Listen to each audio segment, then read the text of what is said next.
Hello out there, everyone. I am DJ Particle. This is ParticlePlay Live. What's up today, folks? If you missed yesterday's stream where we did the Daily and Deadly Life of Chapter 4, well, the fourth island is an amusement park. And we all went to the funhouse, which had no exit. Oh, God. And everyone had to figure out what was up with this funhouse, but there was no food. And Monokuma said, I'm not going to give you any food unless you start killing people. And, well, Nekomaru was the sacrificial lamb.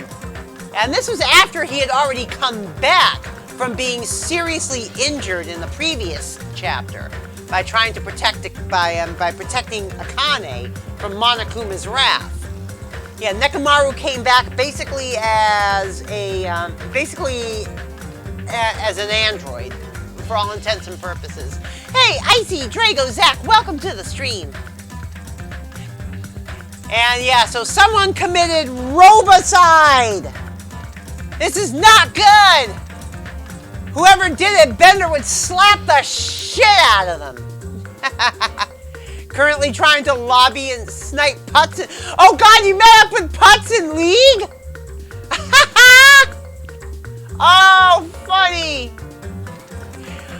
Oh, and on one of my archival videos on YouTube where I mentioned about Splatoon 3, I actually got a response from Tiny Rick. He's like, Splatoon 3? Oh, I gotta come back. So we'll see what happens there. Also, don't forget, at the end of tonight's stream, I will be announcing the next mini-fest.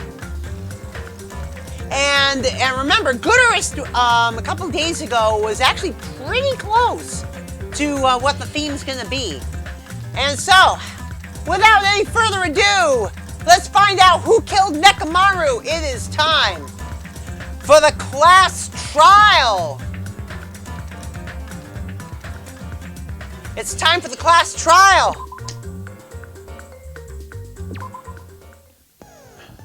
All right. Now, we did not get any new skills from last time because we still haven't maxed out Nagito, which is kind of weird because with Nagito, you give him the present and then it just ends. It's like there isn't like the segment where you find out more about Nagito, you know? So I'm starting to wonder if it's even possible to max out Nagito. But we're gonna continue to try.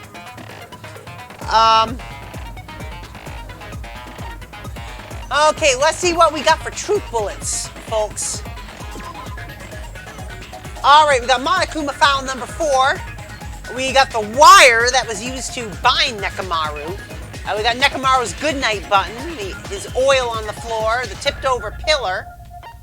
A rather new-looking hammer, which so far we haven't found any reason for it being there. The chains on the door to the strawberry room. Akane's account, the pillar fragments that were underneath Nekomaru. Fuyuhiko's account, the wall clock, the contact elevator, Strawberry Hall's button, which was destroyed and then later repaired by Kaz. So, Nagito's sudden appearance while the elevator was broken. He traversed from the Strawberry House to the Grape House while the elevator was broken, and I know why he did it. I know how he did it. Because when he looked out the window, he saw something that fully unlocked the entire mystery of the funhouse.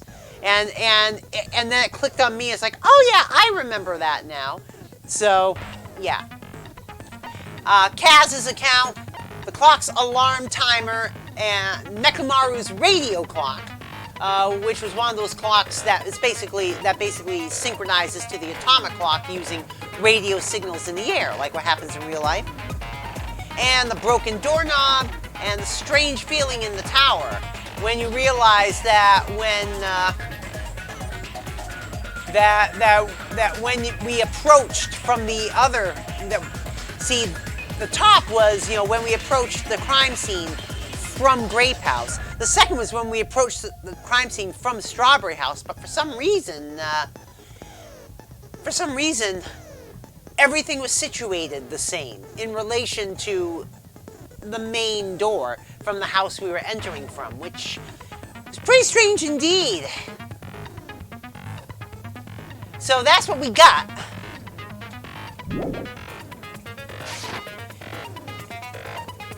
And so let's make sure we're still on gentle. We are still on gentle.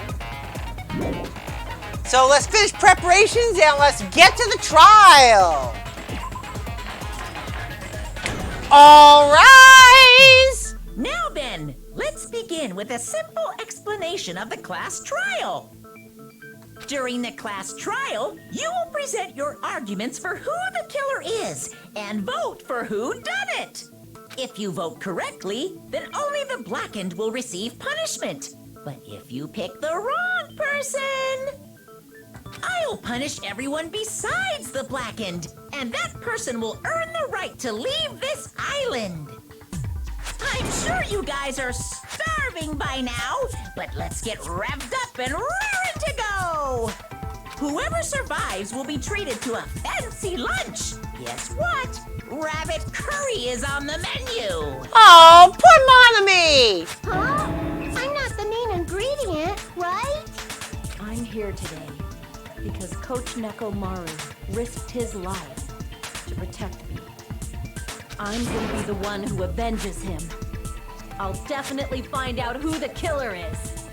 I'm definitely not tempted by curry. Got it? Oh God, Akane! She's definitely hungry. Hey, book club, welcome to the stream. Not quite the same as a Phoenix Wright trial. Yeah, that's definitely true. Akane, you seem to have an impressive amount of drool flowing from your mouth. Oh, and by the way, also in other news on the Discord, I have finally added the newer emotes to the Discord. So, oh, Nitrix, thank you so much for the follow. Welcome to the Particle Acceleration. Hope you enjoy your stay here while we try to figure out who committed ROBOCIDE on Nekomaru. Hey, why don't we try going over the incident? We weren't able to leave Strawberry House, so I want to make sure we get a detailed understanding. Rina Saki, welcome to the stream. I discovered Nekomaru's body a little before 7 a.m. I headed over to Grape Tower from Monokuma Taichi and found the body there. Hajime and Chiaki were also with me. Hajime was with Miss Sonia and Chiaki that early in the morning? Kaz, you know why. You know, oh, come on. God damn it, Kaz. Get your mind out of the fucking gutter. Don't tell me you three were together since last night. Imbecile! I am not some woman with flexible legs. Good night, everybody. Good night. Already. Good night, everybody. You can't watch for too long. You intend on playing DR2 at some point, so you don't want spoilers, but having it. Oh, thanks, Nitrix. That's okay. That's okay. After tonight, the next time we'll be doing Danganronpa 2 is March 19th. That's when we're going to start Chapter 5. And it's mainly because of the upcoming mini-fest, which, by the way, will be announced tonight at the end of stream if you want to know what the next mini-fest is. So... Of course you're not. You're much classier than that. With legs like those, I could probably do the splits real easy. We just happened to run into each other on the first floor of Grape House. We went to the tower together. And then, the three of us discovered Nekomaru's body. The body discovery announcement was made soon after. Akane heard that and rushed over. Can't wait for the mini-fest, Rina? Cool. We heard the body discovery announcement too, from Strawberry House, obviously. As I recall, we found out the elevator was out of order, which left us stuck. So we decided to go to the tower for the time being and headed for Strawberry Hall. But someone even broke Strawberry Hall's door button. We couldn't go anywhere because of that. Thinking we should at least find some method to communicate, we set our sights on the lounge telephone. Forget these boring intros. Let's talk about the killer. Anyway, it's definitely someone from Strawberry House.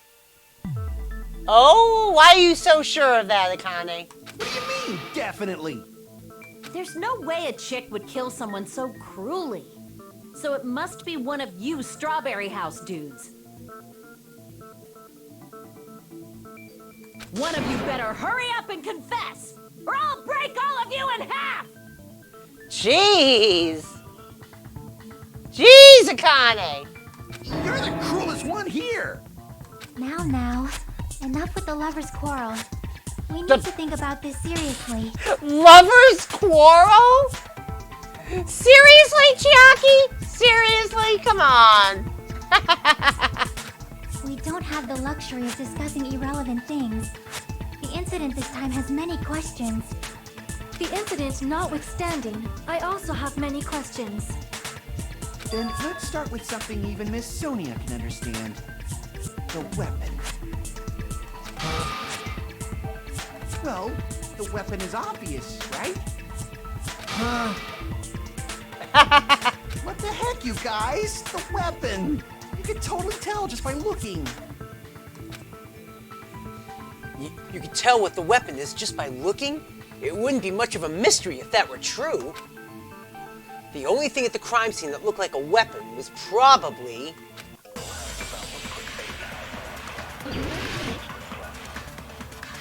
It wasn't the hammer, though.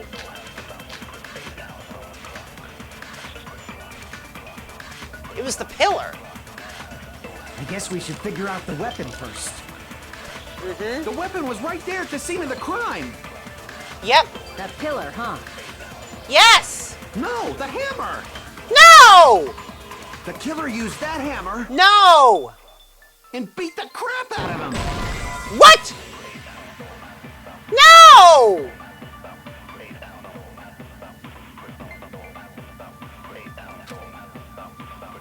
No, Kaz, the hammer is not the...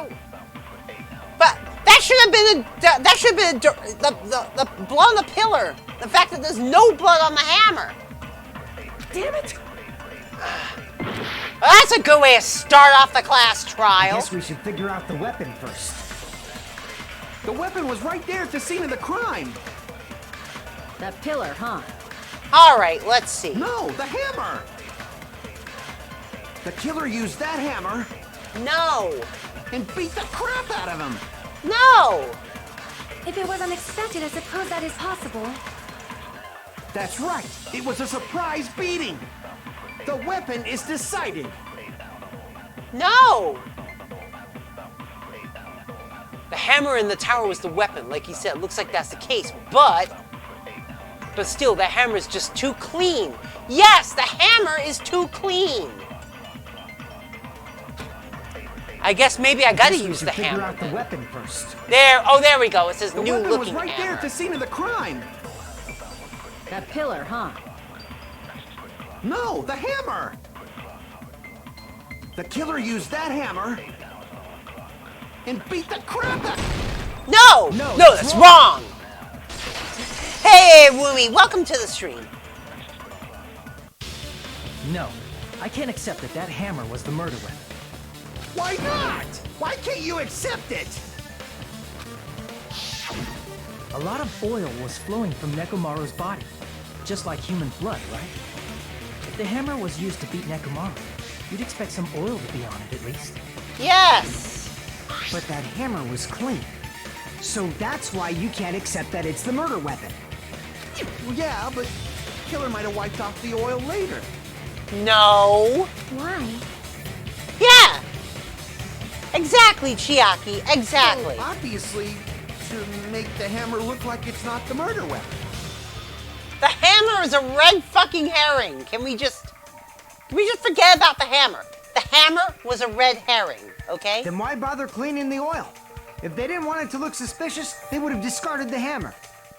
You're pretty insightful, baby gangsta. Baby gangsta! Oh my god! Baby gangsta? Me? So that's where that comes from. Akane gave him that nickname. Baby gangsta. Just so you all know, I was trying to test you guys. So that keeps pushing the hammer narrative. Maybe he's sus. I thought maybe you guys mistook the hammer for the weapon or something. Sure, Kaz. Sure. Yeah. That's the ticket. Hey, Epic Xander, thank you so much for the host. How are you doing today?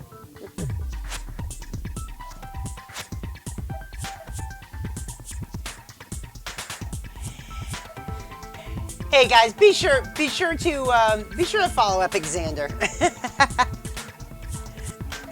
I'm sure he was playing Splatoon 2, right? Yep, Splatoon 2. There we go.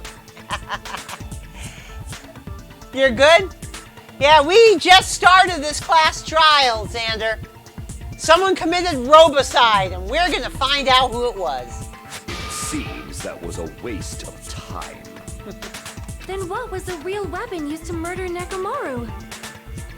That's the problem.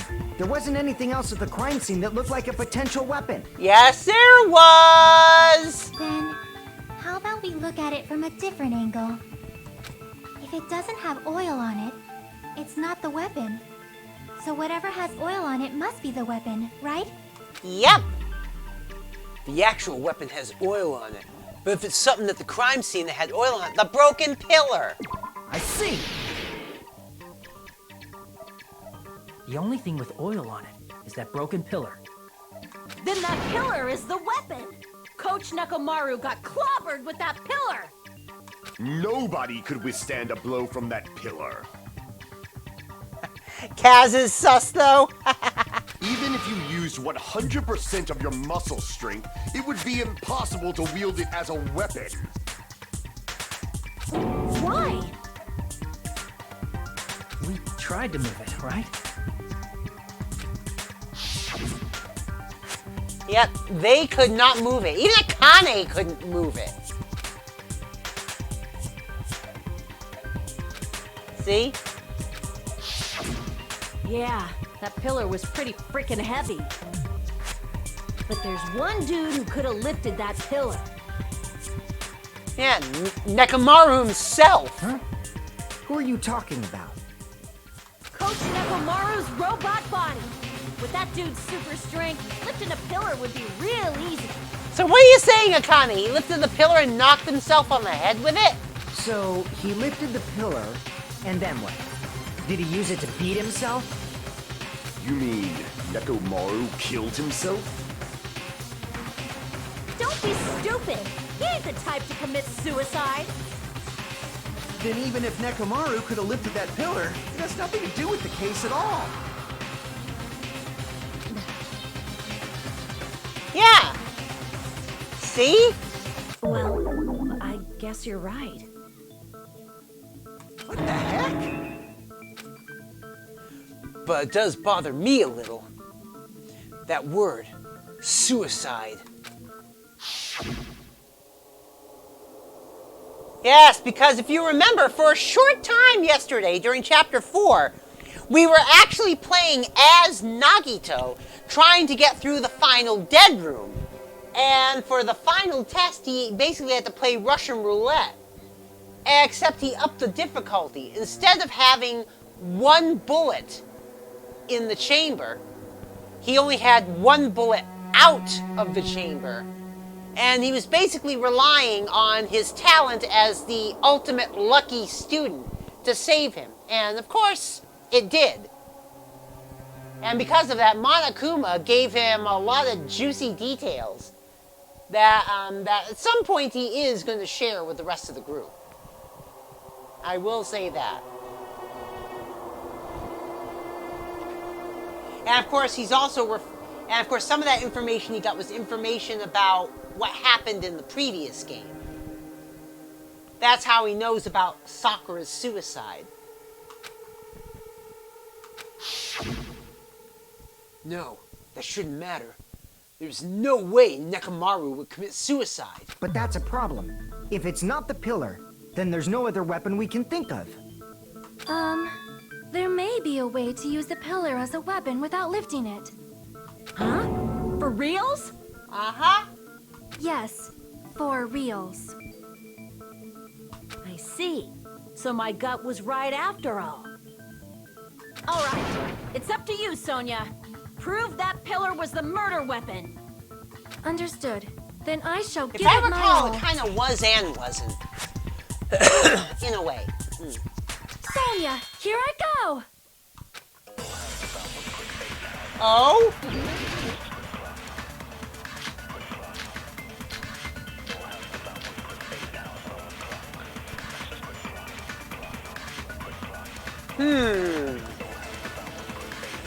There's no need to lift that pillar. If the pillar was not lifted, beating him with it is beyond a dream. Yes. What about tipping the pillar over? They aimed right for his head and bullseye. Even I could probably tip it over. Considering the pillar's weight, it probably exerted a ton of force. Huh. Sonia, you go, girl. I want to see if I have the right. I want to see if I have the right bullet out here. The killer murdered Nekomaru by tipping over that pillar. If the pillar was tipped onto Nekomaru, that means it should have been on top of him, right? Yeah, I got the right bullet. No, there's a contradiction in that assumption. Yep, I got the right There's no need to bullet. lift that pillar.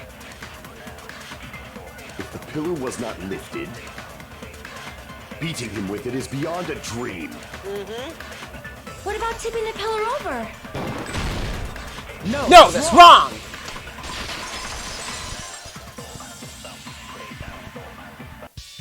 If Nekomaru was crushed by the pillar, then there should have been fragments on top of his body. That's right. Huh? Fragments? The pillar fragments were scattered beneath Nekomaru's body, but there weren't any on top of his body. If the pillar had been tipped over and crushed him, the fragments should have been on top of his body instead. I briefly considered that too, but it's probably not what happened. I see. That was entirely my bad. If they didn't tip it over, then how did the killer murder Nekomaru with that pillar? How much longer are you gonna focus on the pillar? Just let it go already. There's no way I can let it go. I'm positive that Nekomaru was killed by that pillar. Why are you so certain about that? I just have a feeling. Go with that feeling, Akane, because I think you're at least half right. A feeling, huh? That's just your instincts. But we can't say for sure that that instinct is wrong, can we? Huh? There's another way to use that pillar to kill. You guys just haven't noticed it. Uh-huh. But kind of by chance. Is that true? Then I shall ask you, what way is that? You guys, same as usual. Nagito, just tell us. Jeez.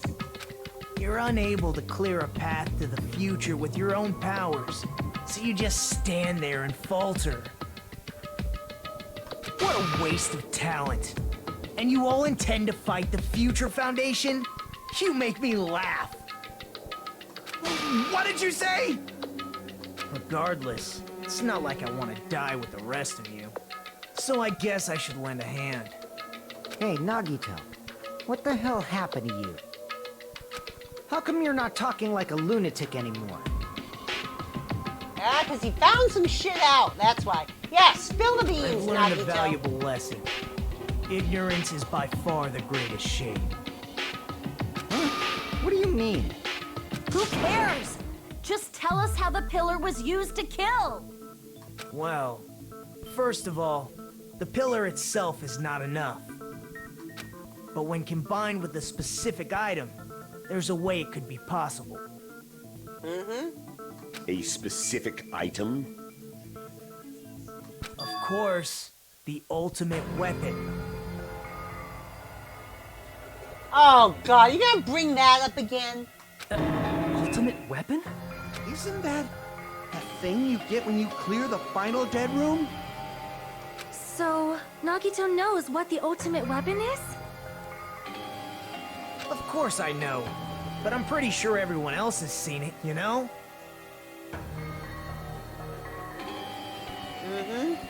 We've seen it? That's right. You've seen it clearly. Oh, Gundam thinks he knows. Because I, the one who Oh. has claimed Never dominion mind. over evil, am the ultimate weapon. Oh god, no, no, no. I should have known better. I should have known better. I am he who cuts the insolent catalyst which flows out from the chaos with the sword of victory. Yeah, Gundam is kind of nuts. See, Gundam is the ultimate breeder. Like, animal breeder. But he's also nuts. And apparently what he's bred is hamsters. Except his hamsters are very well-trained hamsters that he calls his 4 Dark Devas of Destruction. For those of you just joining now. It's only fitting that I deserve to be called the ultimate weapon. No, you are far greater than the ultimate weapon, since you wield your 4 Dark Devas of Destruction. I see. I don't know why, but I'm not liking this. Yes, it was Agatha all along. Ba, ba, ba, ba, da, da, da. Cut the bullshit and say it clearly.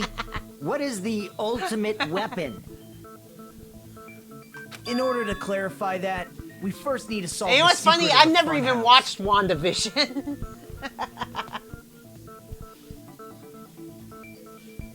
I've never even watched WandaVision, and I know about Agatha all along.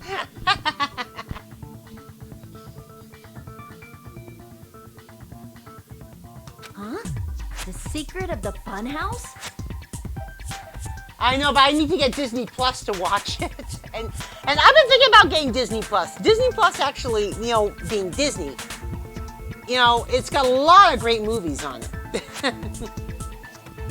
You still don't realize it? Jeez, get it together. You're supposed to be the symbols of hope, aren't you? Ah, I forgot. Except for Hajime, of course. Oh, God. That's right. We also found out about Hajime, too. Hajime is not an ultimate. He was just basically some schlub that they let buy his way into Hope's Peak Academy. Or rather, they let his parents buy his way into Hope's Peak Academy. Except for Hajime? If we make it out of this, I'll explain it to you guys. Anyway, we must first clarify the secret of the funhouse, right? Then I think it must have something to do with the structure of the funhouse. Yes. Strawberry House leads to Strawberry Tower, and Grape House leads to Grape Tower. But in actuality, they are both the same building, and both houses are linked to the central tower. Well, they're linked to the tower. If I remember what I think I'm remembering about the funhouse, then I can say, well, they are linked to the tower. It is undeniable that such a sweet building structure is the secret of the funhouse. Oh, it is the uncensored versions of the Muppet Show. Hey, Han! Book Club on my stream just confirmed that the versions of the Muppet Show on Disney Plus are the full versions. With all the music, yes.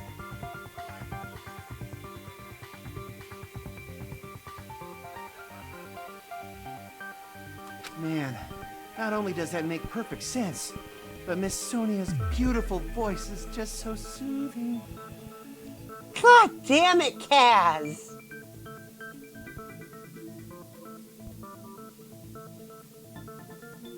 Faux show. I shall leave this matter to your discretion. Sonia, do me a favor. Never say faux show ever again. You know why? Because you are fucking whiter than white. And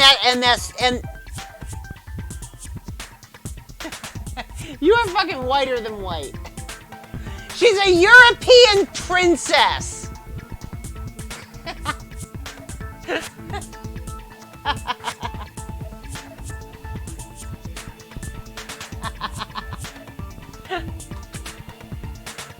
The two houses are connected to the tower in the middle.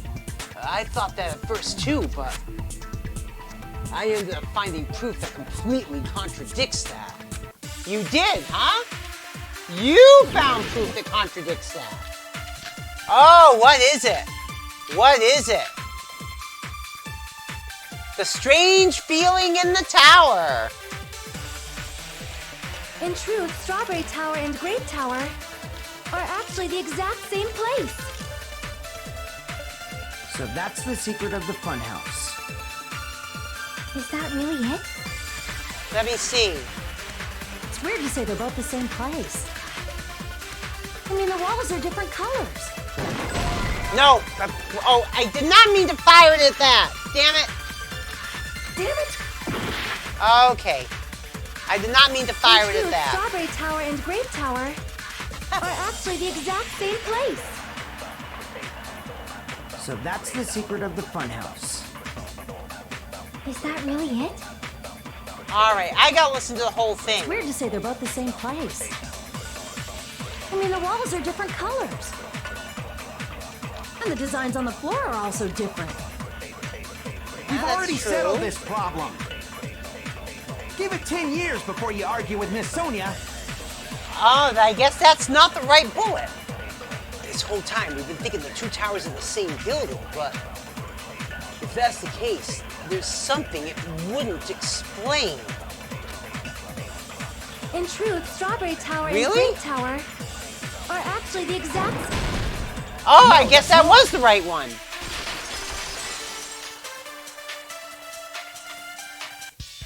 Both of those towers, are they really the same place?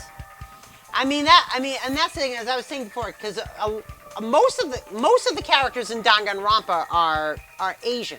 Sonia, though, is not. Sonia is a European princess.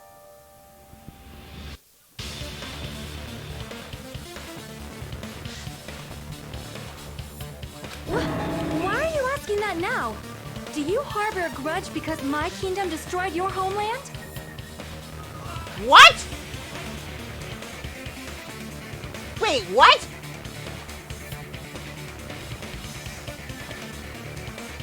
Hajime, I won't tolerate any sort of rebellion.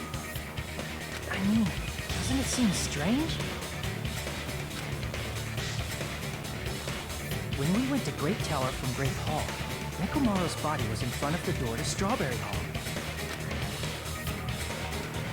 But when we went to Strawberry Tower from Strawberry Hall, his body was in front of the door to Grape Hall.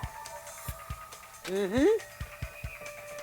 It's probably some kind of trick, like the floor rotating 180 degrees or something. If it is, then see? That means it could have passed as the exact same place, right? If so, then what? Do you seriously think such a simple answer is the correct answer? Nagito, just spill. Does that mean he's wrong? Oops, I guess I've said too much. If the floor didn't rotate, then that means we need to think about the structure of the building again. Uh-huh. Bow down. Oh, Sonia! Oh, God. Then how about this? Somebody moved Nekomaru's body. Who? Well, we were moving from Grape Tower to Strawberry Tower, but we should have all been together during that time. Even if they tried to move the body inside the tower. Then Monokuma did it. While we were moving, Monokuma quickly moved things around. But Nekomaru's body wasn't the only thing moved. Are you saying the broken pillar was moved too? Ooh! If it is too heavy to carry, let them roll it. Oh my god! Sonia! Stop it! Stop doubling and tripling down! Just like if there's no bread, let them eat cake. Ooh! Oh, fuck you all the hell, Sonia. Fuck you all the hell.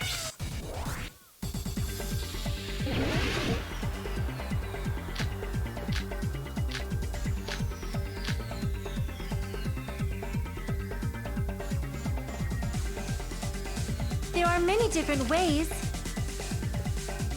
The body and the pillar could have been moved. The pillar could have been rolled.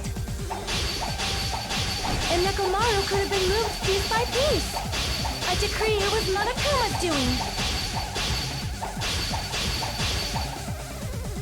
Did I advance? As expected of a princess, she's overcoming my arguments with great confidence. Ah, it's just getting harder. I need to counter remarks and wait for an opportunity to refute her. There are many different ways. The body and the pillar could have been moved. The pillar could have been rolled. And Nekomaru could have been moved piece by piece. I decree it was Monokuma's doing. Alright, come on, advance! Advance already! Thank you! Moving the body and the pillar in such a short time. That might be hard even for Monokuma, don't you think? Channeling her inner Ivanka, I You know. have forgotten. Monokuma is surprisingly strong, wielding the power of the pillar, the body, everything at the crime scene. Could have moved it all, easy as pie. Alright, I gotta figure it all. I gotta figure it out. Damn it! I was overcome. She's gonna go back to the original topic. There are many different ways. The body and the pillar could have been moved. And Nekomaru could have been moved piece by piece. I decree it was Monokuma's doing. Alright. Alright. There are many different ways. The body and the pillar could have been moved. The pillar could have been rolled. Come on. And Nekomaru could have been moved piece by piece. I decree it was Monokuma's doing. Alright, I've got the right truth bullet. Moving the body and the pillar in such a short time. That might be hard even for Monokuma, don't you think? Yes! It seems you have forgotten. Monokuma is surprisingly strong. No! The power of the pillar, the body, everything. Oh, come on! Damn it! I know what I need to do, I just need to do it fast enough! The body and the pillar could have been moved. The pillar could have been rolled. I just need to do it quick enough and not... could have been moved piece by piece. I And not decree it was overmove. Monokuma's doing. Alright. Moving the body and the pillar in such a short time. Alright, come That might be on. hard even for Monokuma, don't you think? It seems you have forgotten. Monokuma is surprisingly strong, wielding the power of the futuristic Robo-Bear. Crap! No! It seems you have forgotten. Monokuma is surprisingly strong, wielding the power of the futuristic Robo-Bear. The pillar, the body, everything at...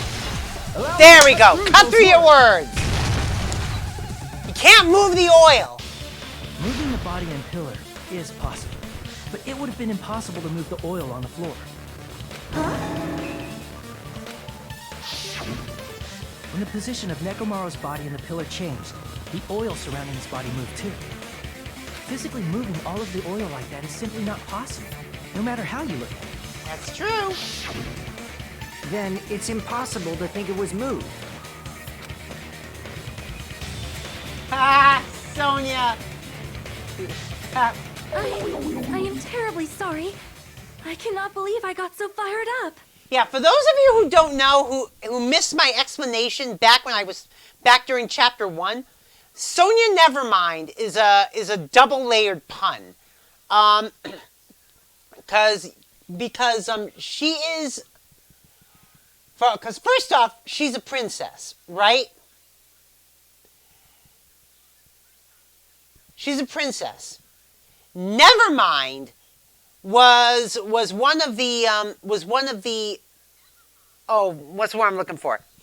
Nevermind was one of the aliases used by Prince. Specifically the name Alexander Nevermind. And under that alias, he wrote, for example, Sheena Easton's song Sugar Walls. But that's not the only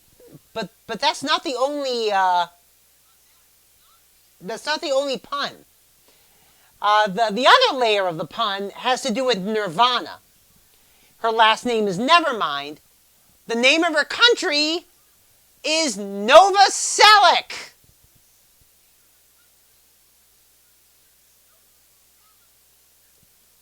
So it's a double-layered pun. It's all right. A fired-up Miss Sonia is awesome to watch. God damn it, Claus! Stop crushing on Sonia. So what really happened? Does that mean the two towers aren't the same building? We can't be certain of that either. Not when the experiment involving the handbook I left on the tower floor was a complete success. Ooh, that's right. Yeah, the E-handbook was still there. That's why we thought the two towers were the same building.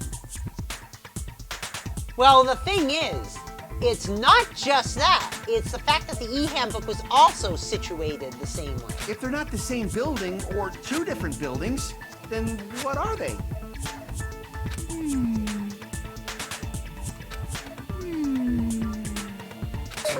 No idea, huh? The mystery ties into the secret of the funhouse. But we don't have enough clues to solve that mystery. Then the only thing we can do is rely on the one person who has those clues. Well, Hey, Nagito! I thought it would come to this. I knew my turn was coming up. Fine. I'll tell you guys a big hint that can help you solve the secret of the funhouse. Give us the answer, not a friggin' hint. But then it wouldn't mean anything. I need you guys to do this class trial properly. God damn it, Nagito! It's also important for me because it will help me determine something. Determined? Is he talking about the traitor? If so, why did Nagito say that all of a sudden? Did something happen to him? But how do we know your hint is any good? It's suspicious that you're the only one who knows it. I have a good reason for that. The reason I'm the only one who knows it is because I was the only one who performed the appropriate action. That's true. He performed the appropriate action. The action that only Nagito did. I seem to recall hearing about that during the investigation. Yes, the life-threatening game. I see. You're talking about the final dead room, right? You cleared the life-threatening game there and found something, didn't you? That's right. The hint is what I saw after I cleared it. In the depths of the final dead room, there was a hidden room surrounded by concrete. Yep, that's the octagon. And there, a small conspicuous window waited, all by itself. From that window, I saw some very strange Hey, Ronko Ashino, thank you so much for the raid. How are you doing today? It sounds like Nagito's finally going to reveal what he saw. And Ronko was playing Animal Crossing tonight, a special nighttime stream of Animal Crossing. She does Animal Crossing every day, by the way, if you want to follow her. She also does Link to the Past Randomizer. She also often joins us for Splatoon 2. And also, Ronko, keep in mind we're announcing the next mini-fest at the end of the class trial, so stick around for that, too. Strange scenery?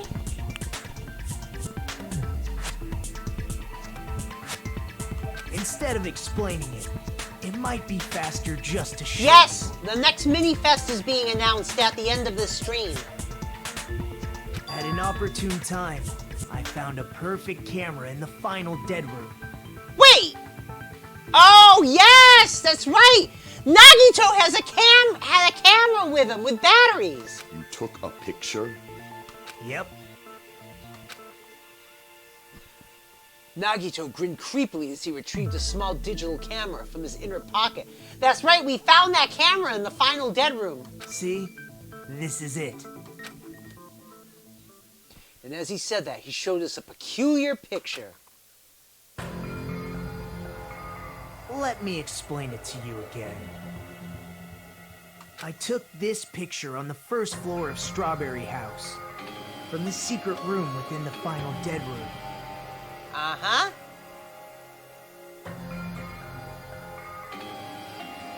Remember that. He took the picture on the first floor of Strawberry House. What's wrong with this picture, folks? If he's on the first floor of Strawberry House, what's wrong with this picture? I knew I was remembering that correctly. Hey, Yuki! Thank you so much for the host. AC Yuki-chan is also a streamer, by the way, who was last playing Genshin Impact. Sweet. You know, Kentastic has spent over $4 grand on microtransactions for Genshin Impact. That's a fuck of a lot of money. Yes, Ronco, awfully high up for the first floor.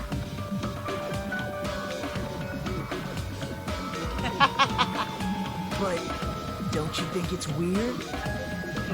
Rinasaki says, very tall trees. How am I? I'm doing fine, Yuki, doing fine. We're in the class trial of Chapter 4 of Danganronpa 2 right now.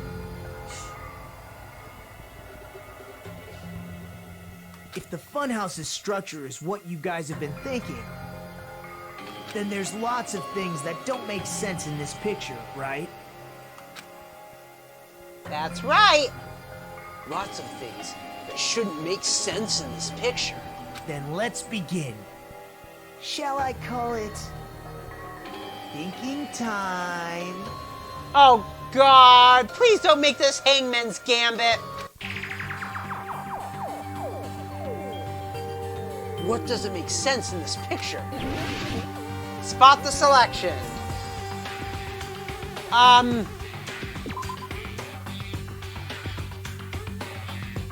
No, it's...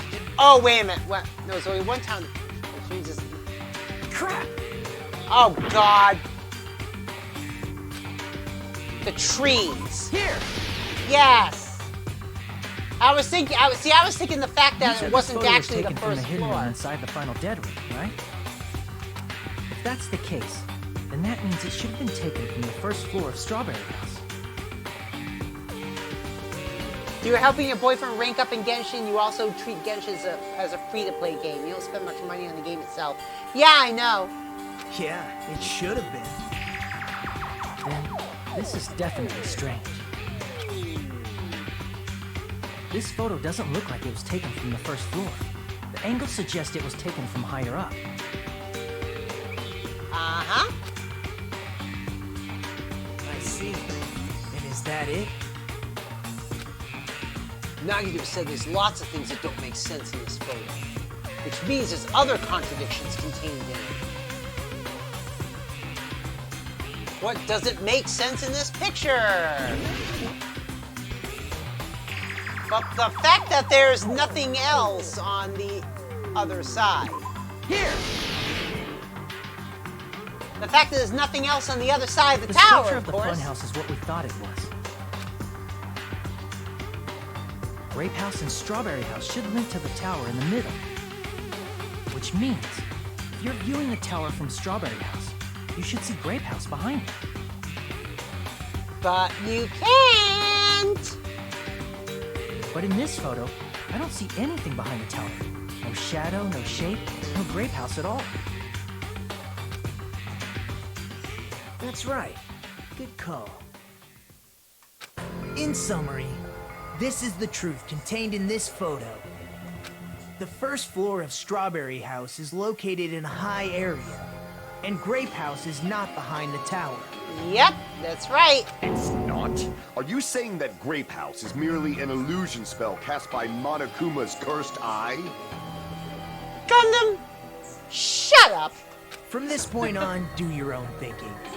Now that you've finally met the same requirements as me, Yep. if you guys are truly symbols of hope, you can easily solve a simple mystery like this. Yep. It might be possible for Hajime to solve it too, even though he's just a normal high school student. Despite the fact that you don't have a real talent, you already know about the other clue. Uh-huh. The other clue? Is he talking about that one time? Yep. Why are you here? Because I showed up.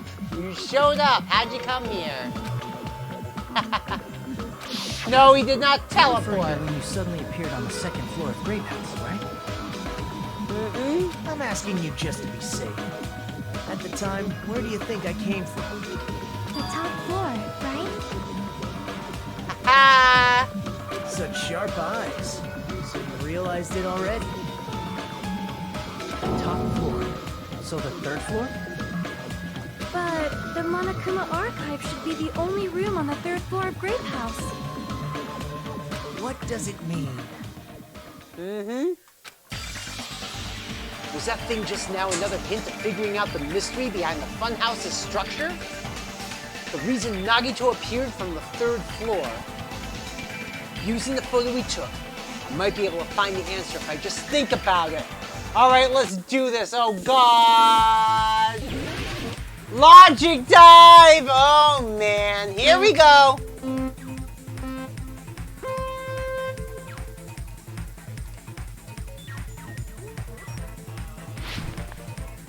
All right. Oh, come on! I hit the button. You're what?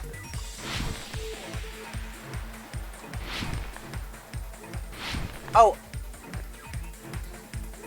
Oh, I think I put them in the wrong cabinet. Oh. Whoops. Well, at least I have... Oh, come on. That was not fair. That's not fair. All right, question 1. Do Strawberry House and Grape House both exist? Yes, they exist.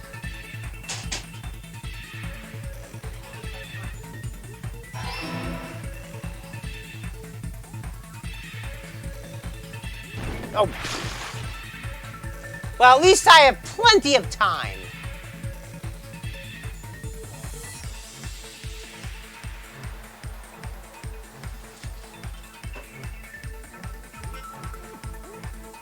Okay.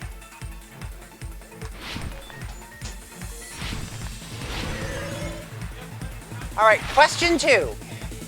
Are Strawberry House and Grape House the same building or two different buildings? They're the same building.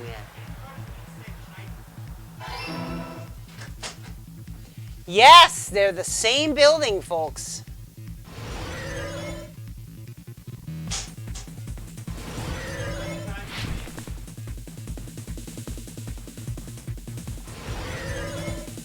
Oh, they're in the cabinet next to yours, in the back left. All right.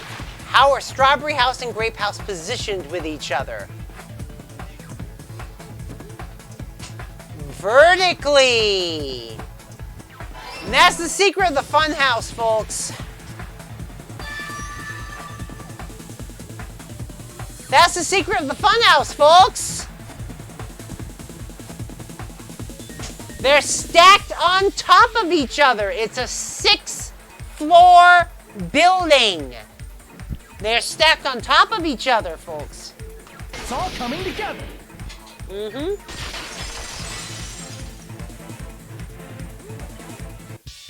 Got it. I know the secret of the funhouse. Then let me hear it. What kind of answer will you give, I wonder? In the picture Nagito took from Strawberry House, I didn't see Grape House at all. So where did Grape House go? There was only one possibility. It was in a position where it couldn't be seen from Strawberry House. Which means Strawberry House and Grape House are in the same building, but on different floors. Same building, different floors? Yep. Then the two houses aren't two different 3-story buildings. They're actually one 6-story building? If you think about it like that, based on Nagito's picture, it's clear where Strawberry House is located. Where Strawberry House is located, that should be clear. The floors above Grape I House. see! On top of Grape House. That's where Strawberry House is located. Because of that, the photo taken from the first floor of Strawberry House was at a high angle. Altogether, this means the first floor of Strawberry House is also the 4th floor above Grape House. Oh, snap! I never expected that the two houses were connected vertically. Yep. But what about the shape of the building? The two houses were completely different shapes. Yeah? So? Strawberry House is 4-sided, and Grape House is 6-sided, right? It never occurred to us that they were the same building because it was structured with two different shapes. Uh-huh. A quadrilateral and a hexagon, overlaid atop each other to misdirect how we would perceive them. And it worked, didn't it? Uh-huh. Although there is the octagon on the first floor of Strawberry House. So the first floor of Strawberry House is also octagonal. It's just that the outer ring was only accessible via the life-threatening game. Disregarding the tower, we fully believe the two houses were two separate, distinct buildings. In order to conceal the unique design of the funhouse, Monokuma put us to sleep so we couldn't look at the outside of the building when he brought us to it. Mm-hmm. You've just been Kuma'd! Okay. Don't you think a building full of so many surprises totally deserves to be called a fun house? Then it's true? The building was really like that? That's right! Those two houses exist on different floors in the same building! Constructing a building like that on your own without my knowledge? How horrible! Then what about the towers?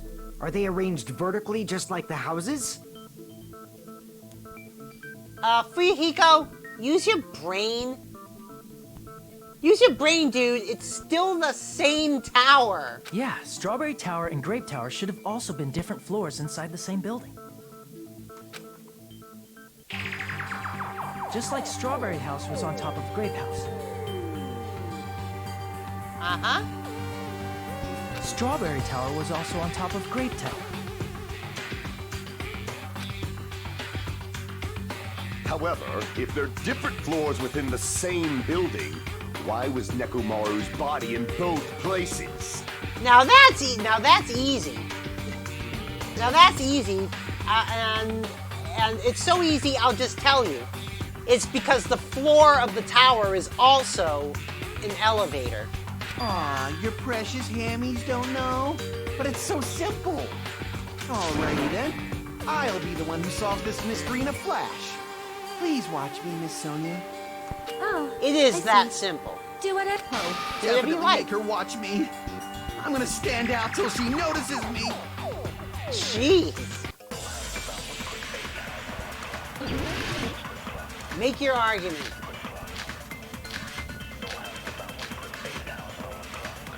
And we're gonna want the strange feeling in the tower, I have a feeling. I'm gonna solve this mystery in a flash. And hurry up, dumbass! One of the bodies in one of the towers was actually a dummy. No! Oh, come on, Kaz! You're fake smarter body? than that. Nekomaru died with a mechanical body. It should be possible to construct a dummy from spare parts. You're magnificent, Gundam!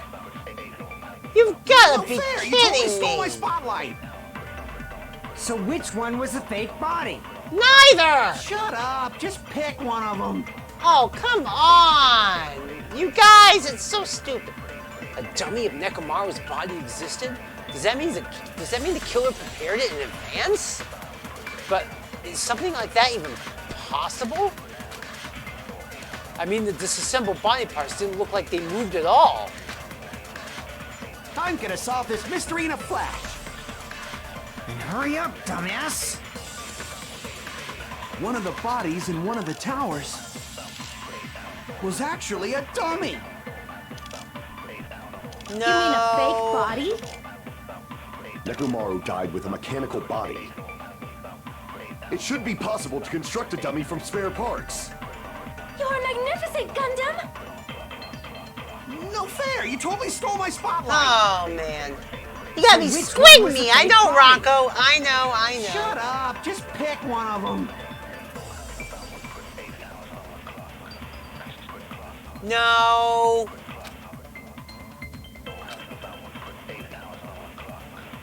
Yeah, see, the disassembled body parts didn't look like they moved at all. So, I'm gonna solve this mystery in a flash.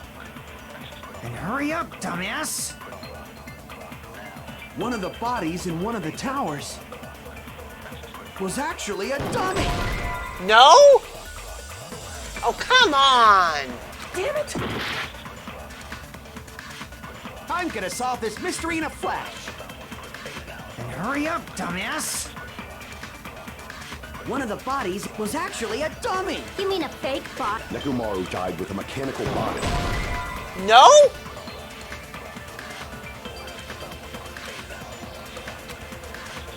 Damn it!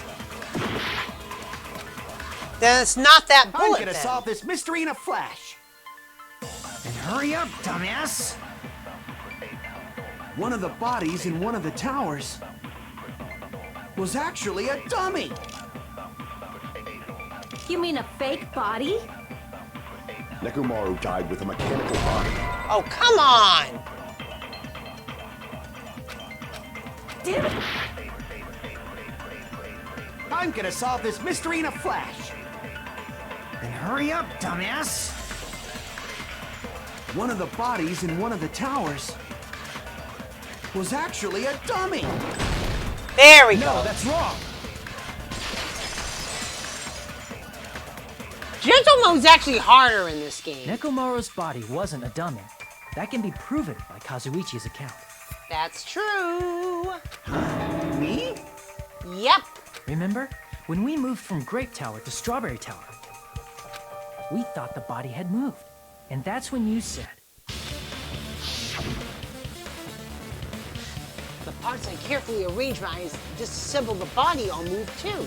Yep. right up until that moment, you were disassembling Nekomaru's body at Grape Tower, right? The killer couldn't have known how you'd take apart his body, so they couldn't have built a dummy. Unless we go. Kazuichi was the one who built the dummy, then it would be a different story. Miss Sonia, that's a pretty harsh joke. You are joking, right? It's alright. Kazuichi is not the killer. Jackie sounds pretty sure of herself there. If he was, he wouldn't have fixed the elevator or the button in Strawberry Hall. Oh, that's true. It'd be much more convenient for the killer if it stayed broken. I see. That is disappointing. I'm even more disappointed. However, even if Nekomaru's body wasn't a dummy, it's meaningless if we don't have the important answer.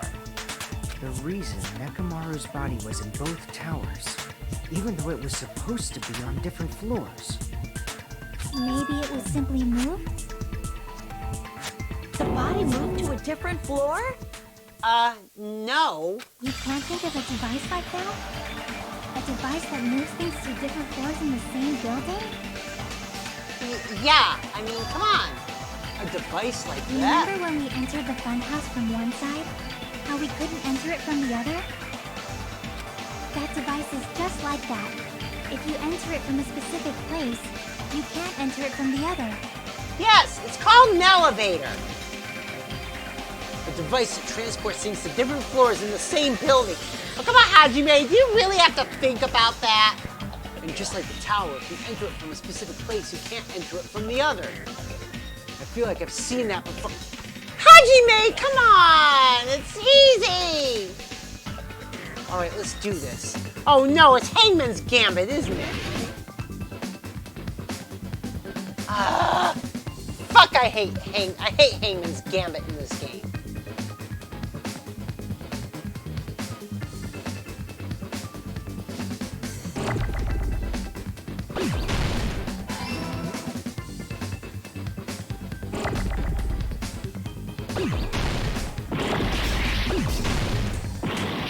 Oh, whoops, I wasn't supposed to do that.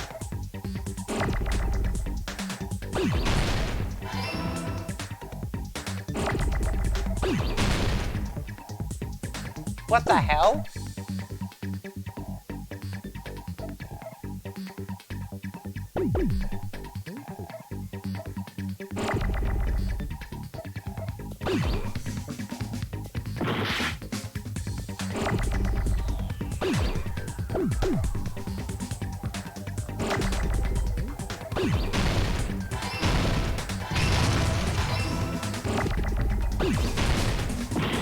Whoops.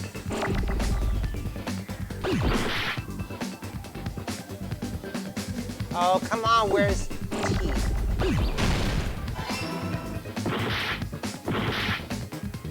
Oh no, come on, I need an O and an R.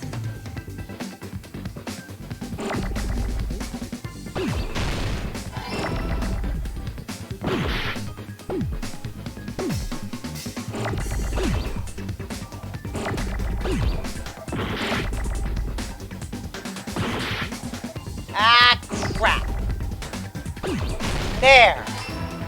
Use up most of my hearts, but I got it. I hate this Hangman's Gambit. You must be talking about an elevator. What? Are you saying Nekomaru's body was transported using an elevator? Yes! Where the hell is this elevator anyway? Akane, are you that thick? It's the tower itself. The inside of the tower is one big elevator. Mm-hmm. Which means the tower was designed so that the whole room goes up and down like an elevator. So whether you enter from Strawberry Hall or Grape Hall, it all leads to the same room, right? So that's why we could only enter it from one side or the other. Now that you mention it, sometimes when I pressed the door button, it took a while for it to open. I see. We were basically waiting for the room to arrive, just like an elevator. Please hold on. If the inside of the whole tower ascends and descends like an elevator, then why is there a picture of a strawberry on the far back door when you enter from Grape Tower? And a picture of a grape on the far back door when you enter from Strawberry Tower. To misdirect you, of course. If the room just moves up and down like an elevator, there's no reason for the doors to change. Because the doors are on the walls, that's why. Plus, after the incident, the far back door in Grape Tower had chains wrapped around it, right? I have a feeling that's the actual exit. But when we entered Strawberry Tower, those chains were gone. Not just that, but if I remember correctly, even the doorknob was broken off. There are too many strange things. Was that tower really an elevator? When you see people and things, make sure you focus on the good parts instead of the bad. What did you say? So, let's put aside what's changed and focus our attention on what hasn't. Why do we have to do that? It's fine. Come on. What does everything that hasn't changed have in common? The things that didn't change when we moved between the two towers. That includes the body, the pillar, and the oil. We've been talking about that stuff for a while now. There shouldn't be anything strange about them, not even the fact that they all moved with the elevator. The one thing these all have in common. They were all on the floor! I see! Is it safe to say that all the items on the floor didn't change? And? And? Why did the picture on the far back door change? If you can figure that out, you'll have the answer. Because they were on the wall! The reason is because that elevator has something unique about it.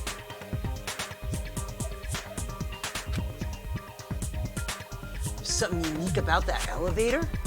The doors changed, but everything on the floor stayed the same. That means only the floor moves. I see! So that's it. The elevator was designed so only the floor moved. Only the floor moved?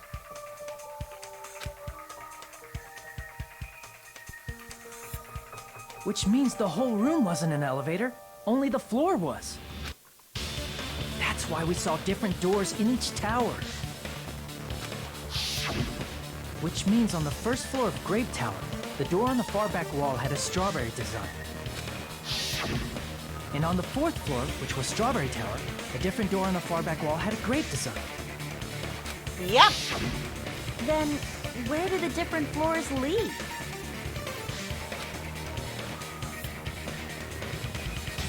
Nowhere. I want to say they lead outside, but they're probably just for show. Just for show? Why was something like that necessary? So we'd falsely believe that the doors were connected to where their picture signified. It was actually very effective. Because of that, we totally misunderstood the building's structure. I don't get it.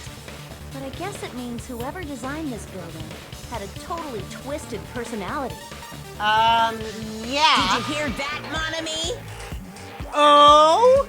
Don't blame this on me. Take responsibility for yourself. Then I'll take responsibility and gently caress you.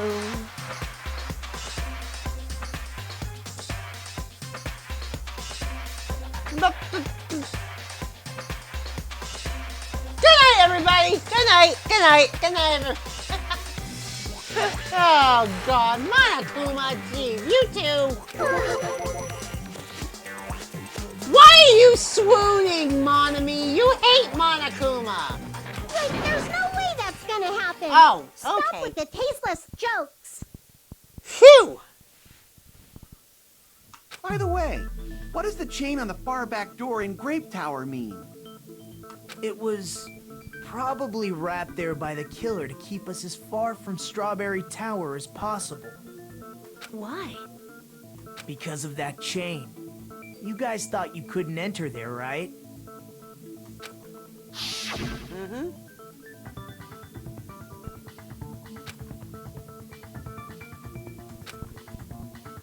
That's right. What's going to happen to the chain on the other side? Yeah, see? See, at this point, Nagito knew.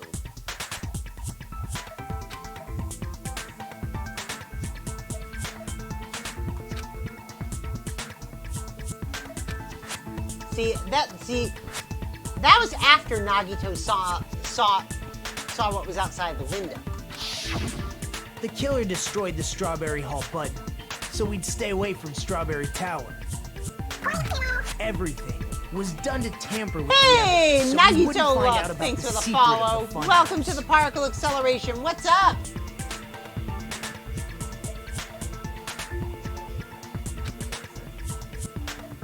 The appearance of a body in the tower would contradict what we thought we knew about the building. In that situation, if we'd gone to Strawberry Tower, we'd have seen that contradiction firsthand. And using that as a clue, we might have discovered the truth. That's right. The truth that the two houses and the two towers are actually one complete vertical building.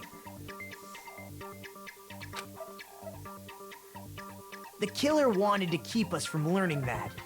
That's why they made us stay away from Strawberry Tower. They destroyed the button and wrapped a chain around the door just for that? Would it really have inconvenienced the killer if we learned the true structure of the building? It would have been a major inconvenience. After all, this funhouse is strongly connected to the ultimate weapon that killed Nekomaru. Hold on.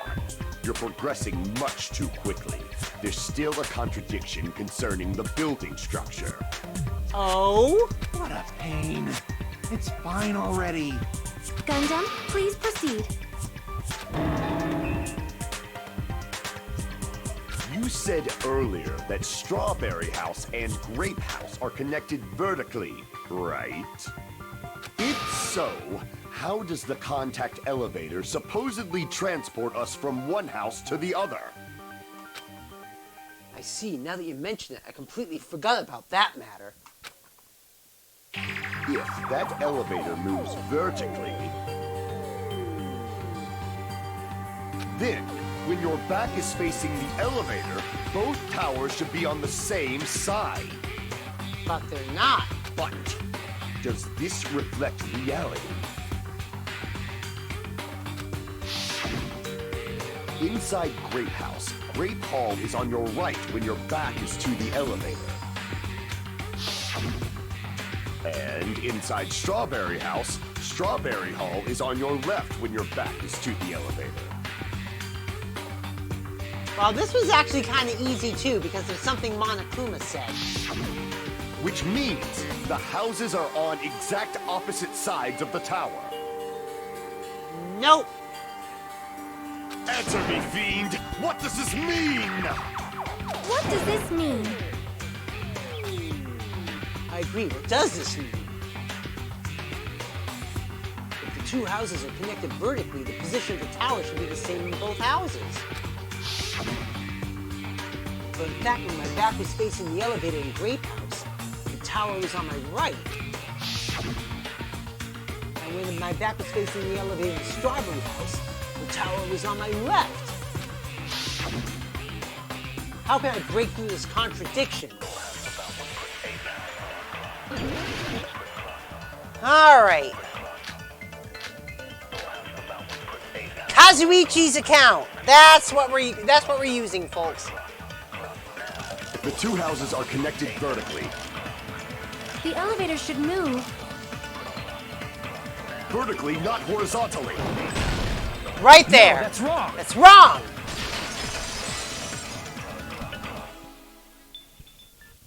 The elevator wasn't just moving vertically. That's it. Hey, Luigi Power Star, welcome to the stream. How you doing today? Isn't that right, Kazuichi?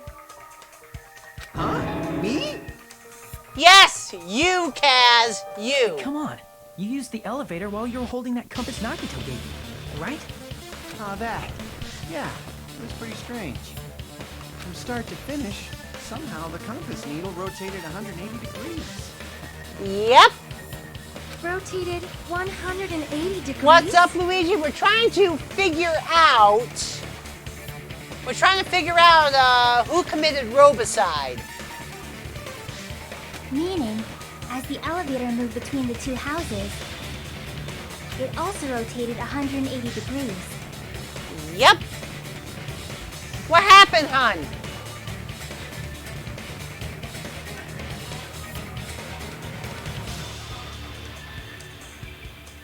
Oh no!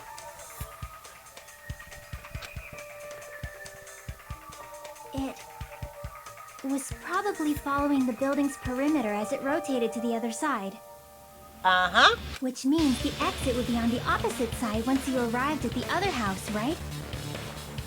Mm-hmm. And thanks to that, the tower we saw on our right side when we arrived at Grape House appeared on our left side when we were at Strawberry House. Yep. An elevator that rotates while it moves. Is that even possible? It's like something from an amusement park. Duh! Where do you think you are, Fuyuhiko? That whole sub-island is an amusement park. God, are you that short of memory?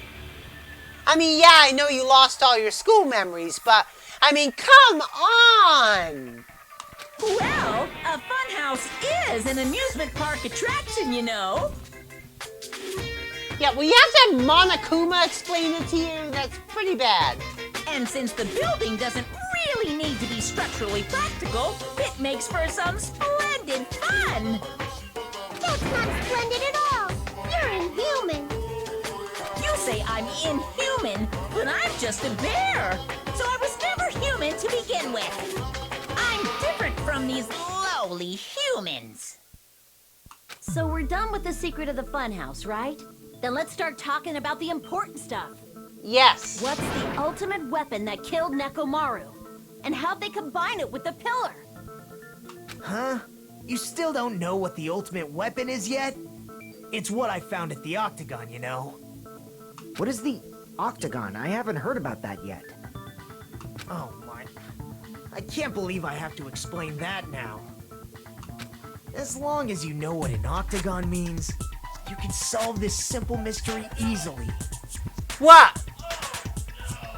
What happened? What? What? A Game Boy? Oh, God. What was behind it? Wait a minute, you actually ruined it? Which one? How'd you ruin it? Screen.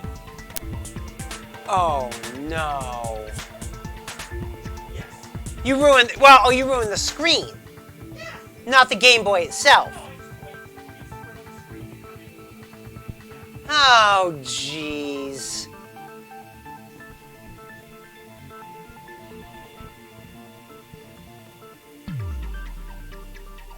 Oh, man.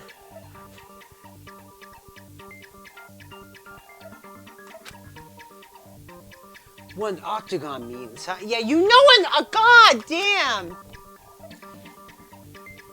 Yes! I see! If I recall, an octagon is a shape with 8 sides, right? I didn't expect you to know that. For a substitute reserve course student, you're quite knowledgeable. Oh, Nagito, shut up! Stop patronizing him. I guess I should continue listening. Where is the place befitting of the name Octagon?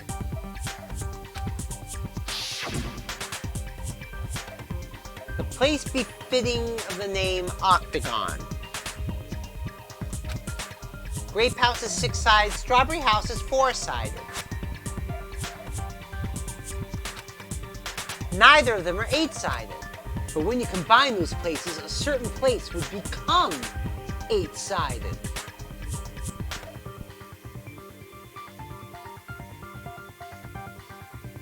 Huh?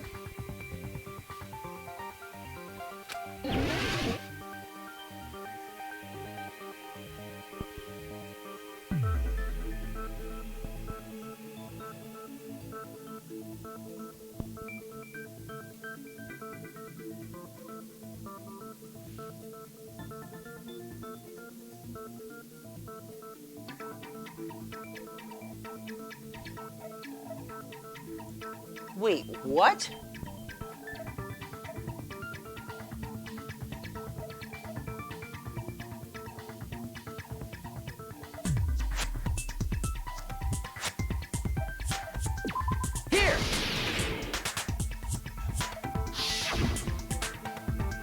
You're talking about the secret room surrounded by concrete in the depths of the final dead room. Yep. Why is that place the octagon? You know how the 4-sided strawberry house is on top of the 6-sided grape house? If you cut a 4-sided shape out of a 6-sided one, you get 8 edges. It becomes an 8-sided shape. Yep. That's basically the gist of it.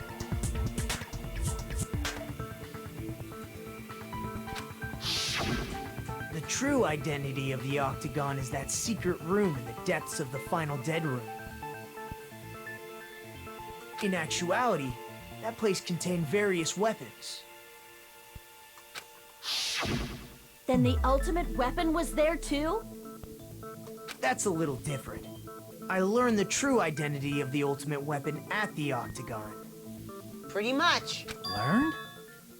The true identity of the ultimate weapon is the funhouse. Pretty much. Which means the killer used the building structure as their weapon and killed Nekomaru. Like me, the killer probably realized the secret of the funhouse from the scenery. And then thought of a way to kill making use of the building structure. But that would mean the killer would have had to have gotten through the final dead room.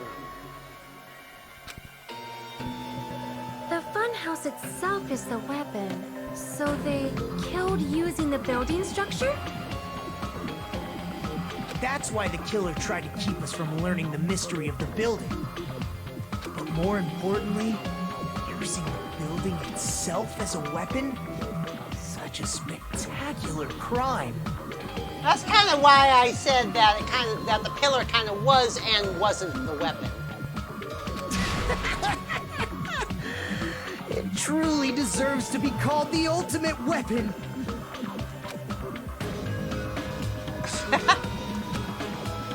Funhouse is the true identity of the ultimate weapon? What does this mean? Hey, Book Club, thank you so much for the resub!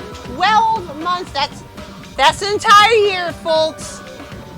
That means, Book Club, you've got the purple record. Congrats! You get the purple record icon. How'd the killer use that to murder Nekomaru? And who is the killer who did that?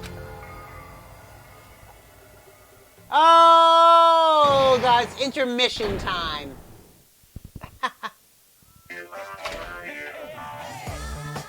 Hiya!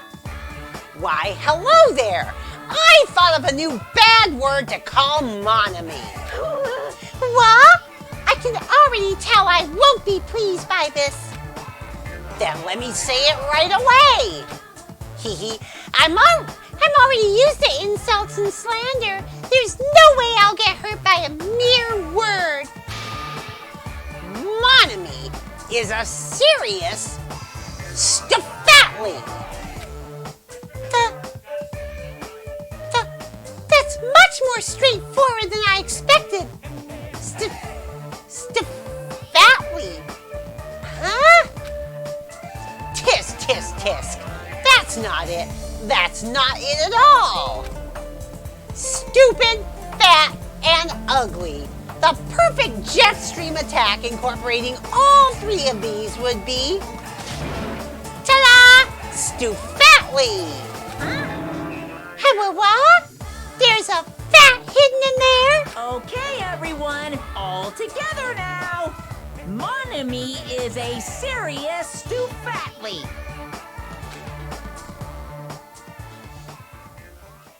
Whatever. Yeah, we're gonna save.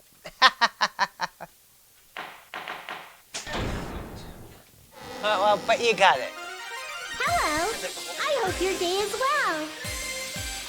I'm trying to force myself to be more energetic, or else my mental state won't be able to keep up. My heart's thumping like crazy. I might as well have a laid-back, so what attitude and go ahead with high energy. Yeehaw!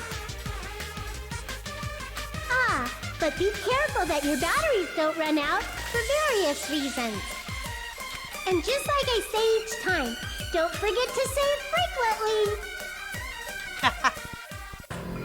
All right.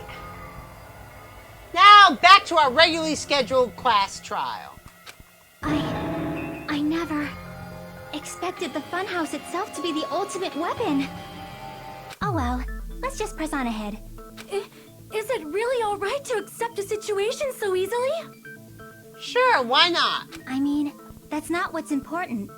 The thing that's really important is the killer who used the building structure. Like, who's Nekomaru's murderer? But is it really okay to believe the building is the weapon? Nagito said it, you know. There's no way I'd lie at such an important moment. I don't want to die either. What happened to the bastard who kept saying how much they didn't mind dying? He's right. There was a time when I thought I could become a stepping stone for your hopes, but I will sincerely retract that remark.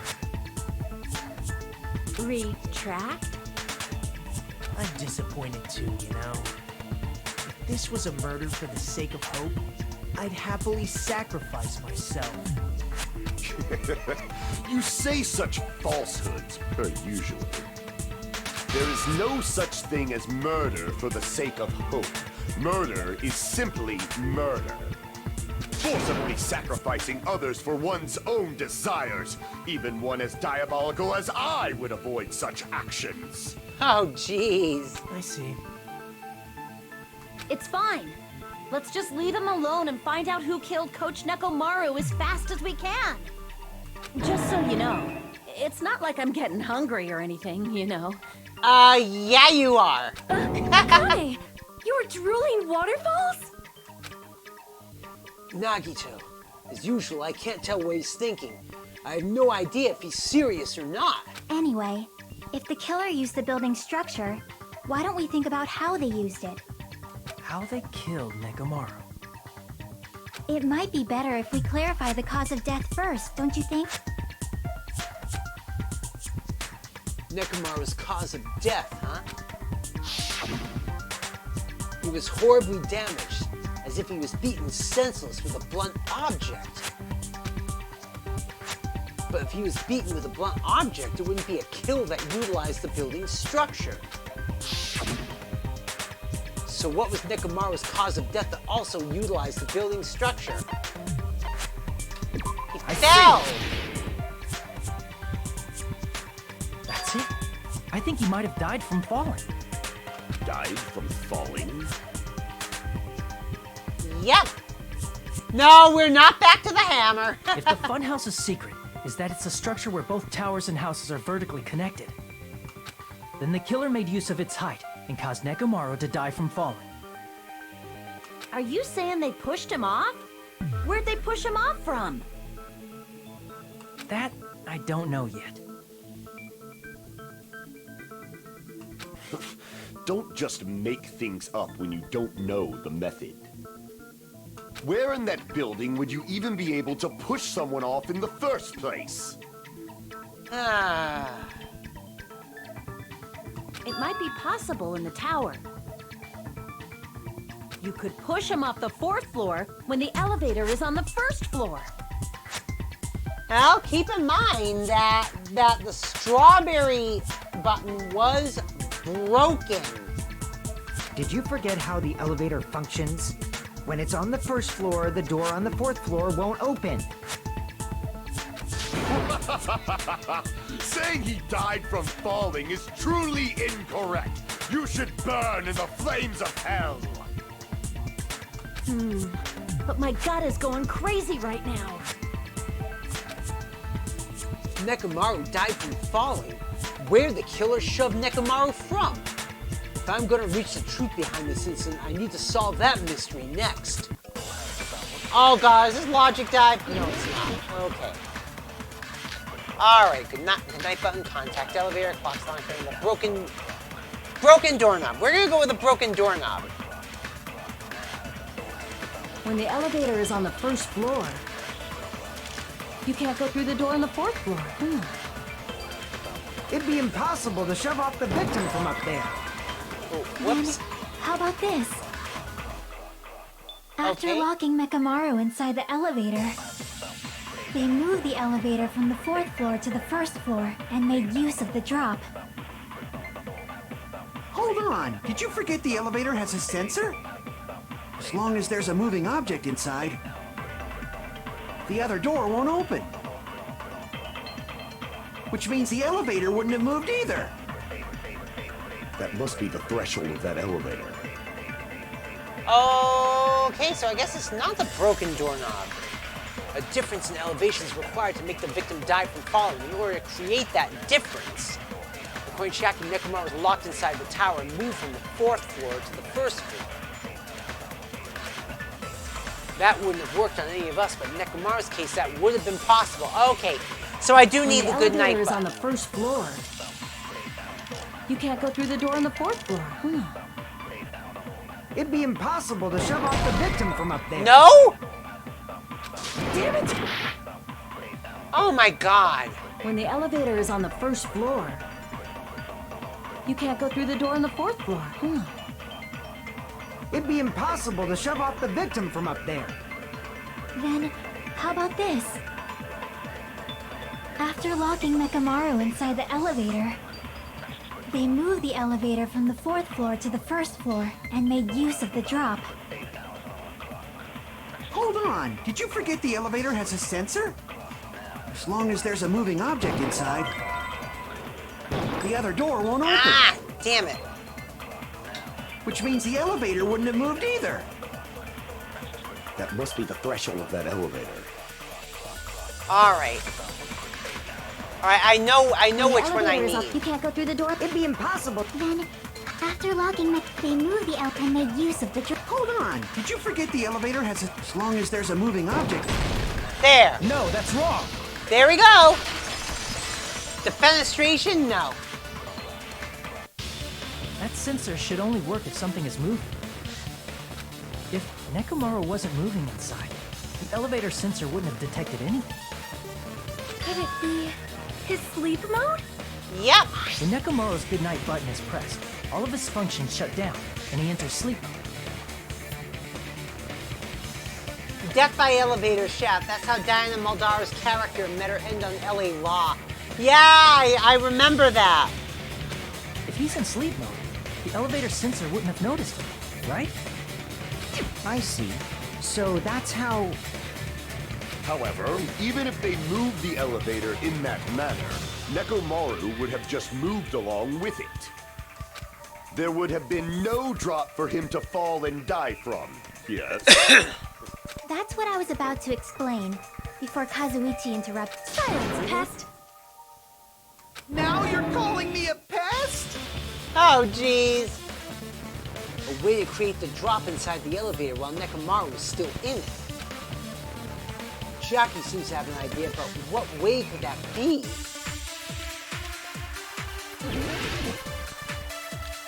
So are we gonna use the wire, the goodnight button, the oil on the floor, the crypto, the wire? Definitely the wire. If you arrange it a certain way, you can cause the drop within the elevator. So you're telling us all to think about the arrangement, right? Uh-huh. That arrangement is... The hammer is suspicious. No. Isn't it about time we went over the pillar again? No. What about the oil on the floor? No. The doorknob on the floor seems suspicious. How Ooh. about we all shut up and listen to what Chiaki has to say? Maybe if I shoot the wire at the Silence, doorknob. pest. Let me see. Don't be so cold. What if I start to enjoy it? Yeah, the doorknob and the wire, right? A way to create a difference in elevation while Nekomaru was still inside the elevator. If I combine that with the fact that only the elevator floor moves and that Nekomaru is also tied up. That's right, by hanging it from there. Yep, I knew it. If you arrange it a certain way, you can cause the drop within the elevator. So you're telling us all to think about the arrangement? That arrangement. The hammer is suspicious. Isn't it about time we went over the pillar again? Not the pillar. What about the oil on the floor? No, not the oil on the floor. The doorknob on the floor seems... I agree with that. There we go. There we go. Didn't the doorknob have scrape marks on it? That might have been where it got scraped by the wire. Is that the same wire that was tied around Nekomaru? The tip of that wire was tied into a loop. If the elevator moved while that loop part hung from the doorknob... If they did something like that, he would have been suspended in midair. Yep. That's right. He was suspended in midair. Huh? The killer tied up Nekomaru with the wire while he was in sleep mode. Tied the tip of the wire into a knot and hung it on the doorknob to the 4th floor. Yep. With that, they moved the elevator from the 4th floor to the 1st floor of Grape Tower. And suspended Nekomaru in midair. That's right! He was so well hung! Kinda like... Good night, everybody. Good night. Good night. Good night. Oh, God. My Akuma's now shoving off with the double entendres. You better not finish that sentence. The killer took advantage of the elevator's unique feature. Only the floor moves. I know, Rena, I know. So Nekomaru could fall to his death. Too easy. Oh, Kaz! Shut up! So what if they created a drop? There's no way you can make him fall and die with just that. The broken pillar. If Nekomaru is suspended in midair like that, then how do you get him to fall? His weight. Because if he's suspended in midair, he won't die if he doesn't actually fall. His weight, maybe? What's it gonna give me for truth bullets?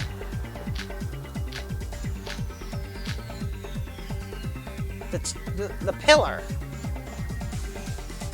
Even if they suspended Nekomaru from a wire, how would they make him fall? There's no one in the tower to push him off. All right. Oh, I'm fully replenished? Oh, it must have been from the intermission. Even if Okay. they suspended Nekomaru from how would they make him fall? There's no one in the tower to push him off. There's no way they could do that. Well, at least I Doesn't mean advanced. someone had to push him off. It's possible that he fell on his own. Yes. What? Nekomaru fell on his own? The hell you even saying? I'm not the type of coward you get thrown off by a mess up remarkably. Oh, come on. What? Nekomaru fell on his own? Yes. Nekomaru should have still been in sleep mode, right? If he was sleeping, there's no way he could do that to him. But in that case, you still won't be able to explain the drop. Moving the elevator with Nekomaru is just impossible. End of story. I think I figured out how the killer dropped Nekomaru. Yep. What? Nekomaru should have still been in sleep mode, right? Crap! What? Nekomaru fell on his own? What the hell? Crap! All right, What? so that's not Nekomaru it. fell on his own? Nekomaru should have still been in sleep mode, right? If he was sleeping, there's no way he could do that to himself. Now's the time if you want to take back that sleep mode. Oh, wait a minute. Of course. You still won't be able to explain the drop. Moving the elevator with Nekomaru inside is just impossible. End of story. The timer. Damn it! Even if they suspended Nekomaru from a wall, how would they make him fall? There's no one in the tower to push him off. There's no way they could do that.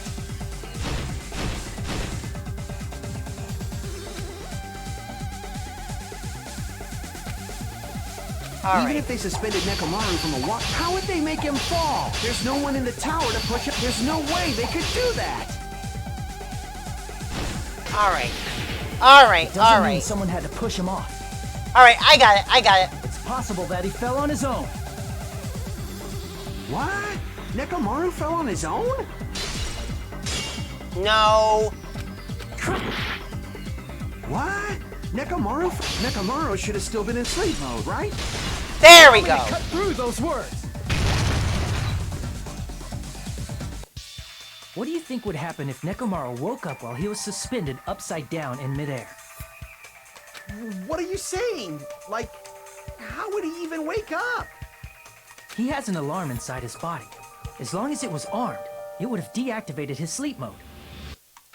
Which means the killer set the alarm before they suspended Nekomaru.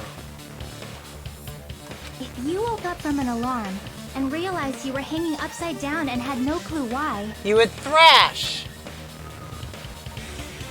if something like that happened to you, you would start panicking a lot, right? Instinctively, your body would start moving. Nekomaru probably did exactly that.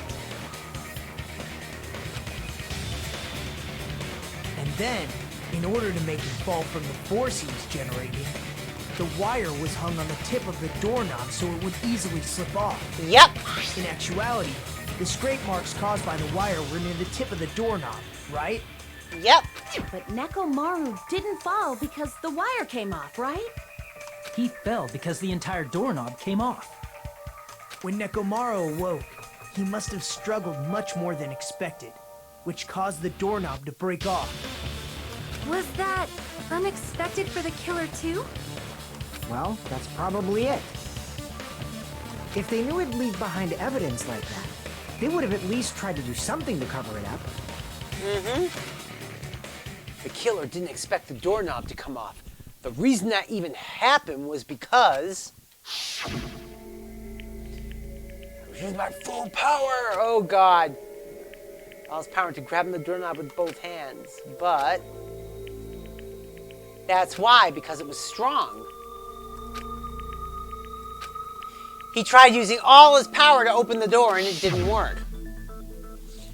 If that's really what it was, then that's the clue Nekomaru left for us to find. What? And?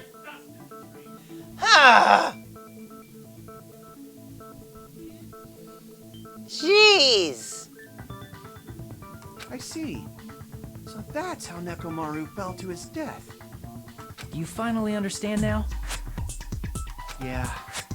It appears it's just as Miss Sonia said. I'm just a pest. No, I'm not just a pest. I'm a total fucking pig. Isn't that right, Miss Sonia? If I'm a fucking pig, you can say so. Oh my God, Kaz! No, I believe you gave your all. Hey, why aren't you teasing me anymore? This guy, he gets off on this. So thanks to that alarm, Nekomaru ended up falling while he was still hanging upside down. That doesn't mean he just crashed straight into the floor. Of course, you know that too, right? Yep. It doesn't mean Nekomaru crashed straight into the floor. The moment Nekomaru fell to the floor, the only thing I can think of that happened to him was he collided with the pillar. I see.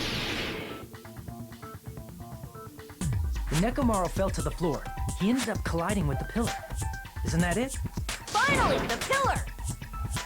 So that's how the pillar shattered, and why oil was spilled all over the place. See, I told you the pillar was the weapon. My gut was totally right. Well, the pillar was a bonus. It's not even clear if the killer intended that, or if it was just a coincidence. At this point, it is quite difficult to find a clue that will lead to the killer. That's true. Then what about the alarm? I'm positive the alarm was set for 7:30 a.m. And if we map it out from there... Hold on, baby gangsta. What? Stop calling me Baby Gangsta! Yeah, whatever, baby gangsta. What'd you just say? Did you say the alarm was set for 7:30 a.m.? You didn't check it yourself? Nekomaru's alarm was set for 7:30 a.m. Nah, that's impossible. Because even though I slept in a little, I still got to the tower at 7 in the morning. Now that you mention it, so did I. There was no way I could be late for Monokuma Tai Chi, so I left for Grape Tower before 7 a.m. Uh-huh. And if we found Nekomaru's body there, it would have been before the 7:30 a.m. alarm went off. It appears yet another contradiction has been birthed. Mm-hmm. How were you able to discover Nekomaru died at 7:30 a.m. when you went to the tower at 7? That's what I want to know! Another mystery I don't understand. Seriously, it's just one after another. But I can't choke up at a time like this. Just a little more and I'll be able to reach the truth. There should definitely be a clue to breaking through this contradiction. Oh, make your argument.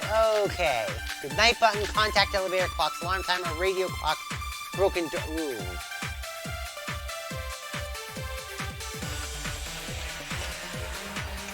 Ooh. We headed for Grape Tower before 7 a.m., I am certain. But the alarm inside Nekomaru's chest was set for 7:30 a.m.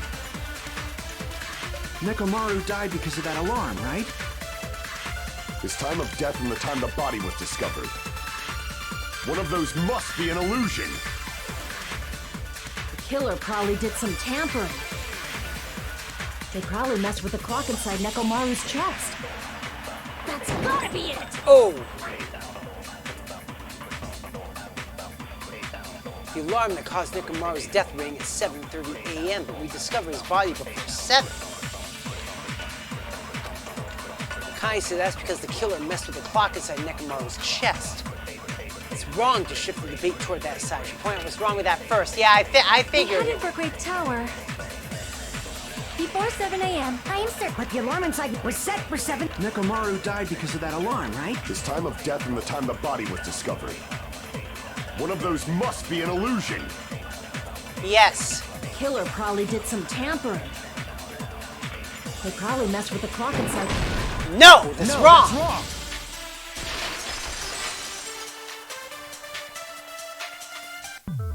No, the clock inside his chest was a radio clock, so it would have been impossible to mess with. So you're saying there's no way the killer could have tampered with the clock? Maybe the clock Miss Sonia saw was the one that got tampered with. The clock inside Grape House?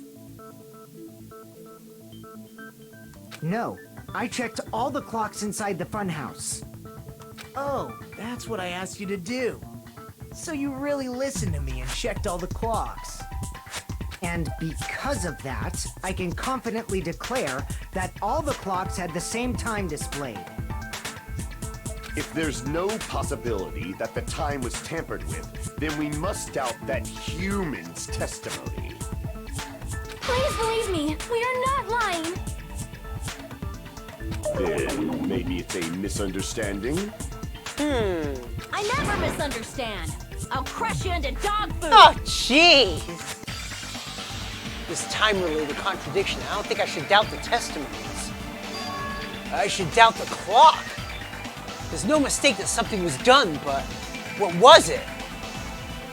Yeah, we know. Perhaps we overlooked something. Maybe we're misunderstanding something. Which clock was messed with? How was it messed with? And why didn't we realize it? Think, if I focus and think, I should be able to find the answer to that mystery. Oh God, it's Logic Dive! Here we go.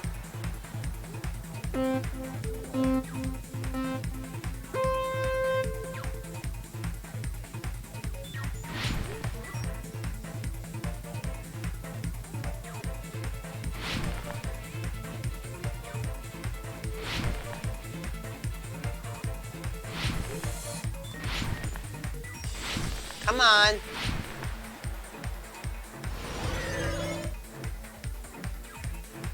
Question 1. What did Hajime and the others understand?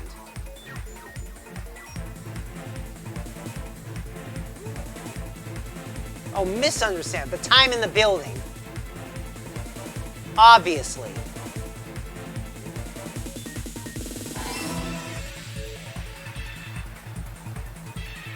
Oh, what?!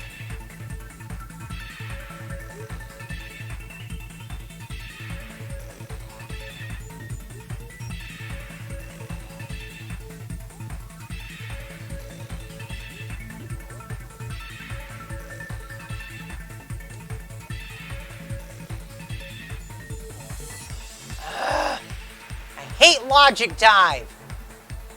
Question 2. Which clock was tampered with?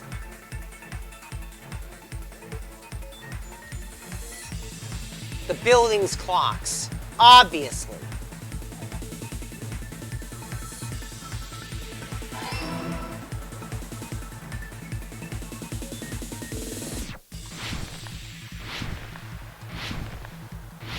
Come on.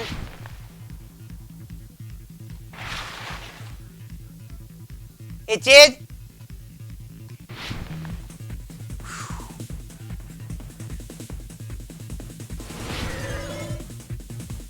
Ah, damn. Which house had the wrong time? I'm leaning toward both houses at this rate.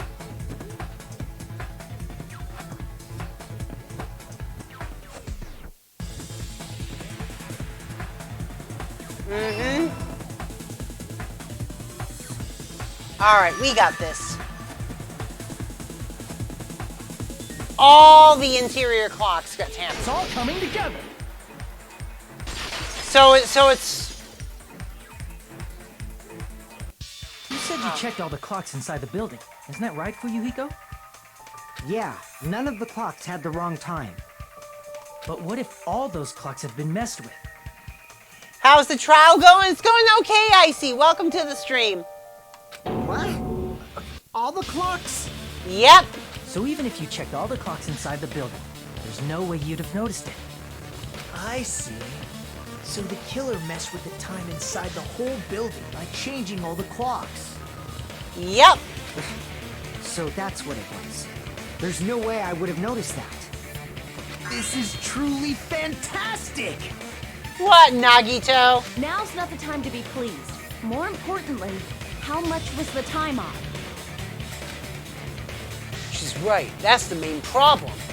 How much was the time off after the killer messed with the clocks? If there's something that could be used as a standard for measuring time, that should be the clue. Alright, I need to find that. I'm gonna reach the truth in one go. Hopefully.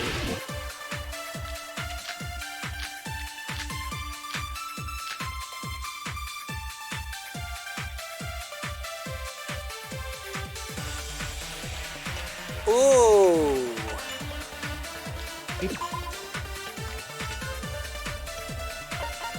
Alright, I'm gonna have to read some of these accounts. It's around 5:30 a.m.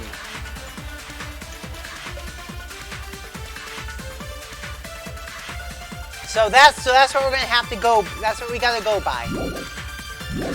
Akane's account. Then we can only rely on Nekomaru's radio clock. Nope. The time of death was clearly 7:30 a.m. What? Oh, whoops. God damn it! I hate getting this low on hearts. If the time in the building was all messed up, then we can only rely on Nekomaru's radio clock. The time of death was clearly 7:30 a.m. The problem is, what time would 7:30 be? In our time. Are there any clues that can be used to narrow that down? Yes, there are. If only I heard the sound when he fell. There we go. I agree with that.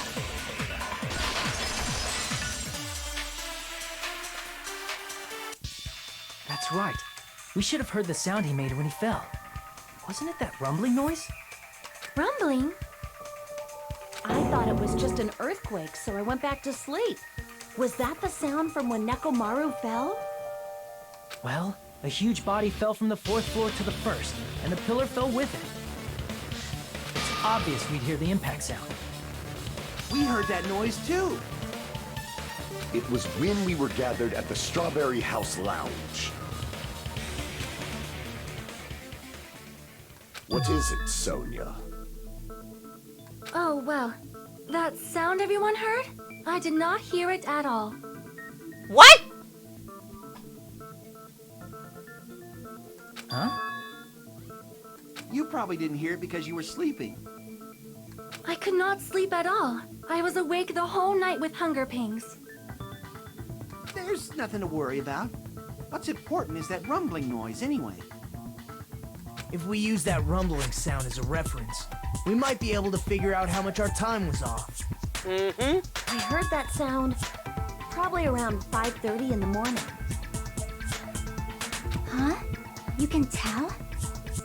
I instantly woke up and left my room. And that's when I saw the clock in the lounge. Excellent work, Akane! That rumbling sound we heard was at 5:30 a.m. It's like the answer to how much our time was off is literally right in front of us. Yep. See. Nekomaru's alarm went off at 7:30, and if we heard the sound of his impact at 5:30... Oh, you've been here this whole time? Didn't you say hi at the start? You think you did? Actually, I think you did too, but you just hadn't been talking much since then. That means our time was off by 2 hours. 2 hours? That much?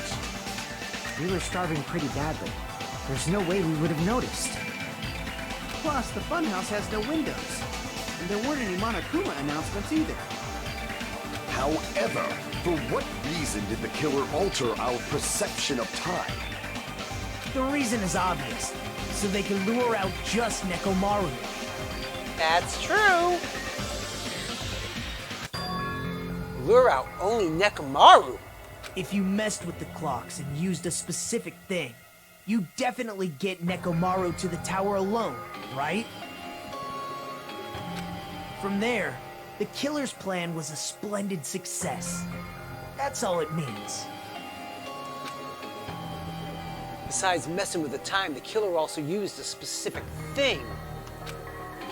If they were trying to lure only Nekomaru, then that specific thing is... I mean, only Nekomaru would have known what time it actually was.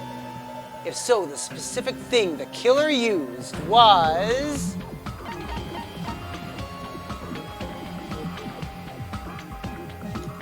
I see!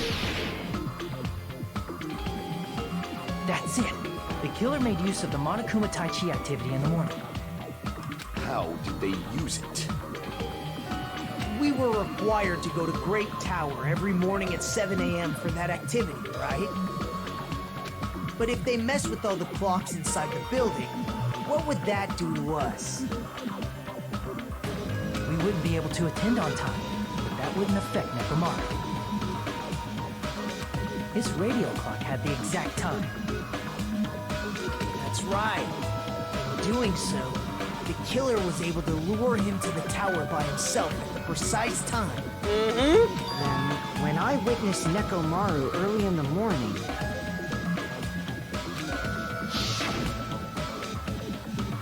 If I recall, you witnessed Nekomaru around 5 a.m. And if that time was also 2 hours off, it should have been 7 a.m. Yeah, that's pretty much it. At that time, he was heading over to Monokuma Tai Chi, right on schedule. I see. Now that I think about it, I realize what Monokuma meant when he said those words. Too early. He didn't even ask you yet.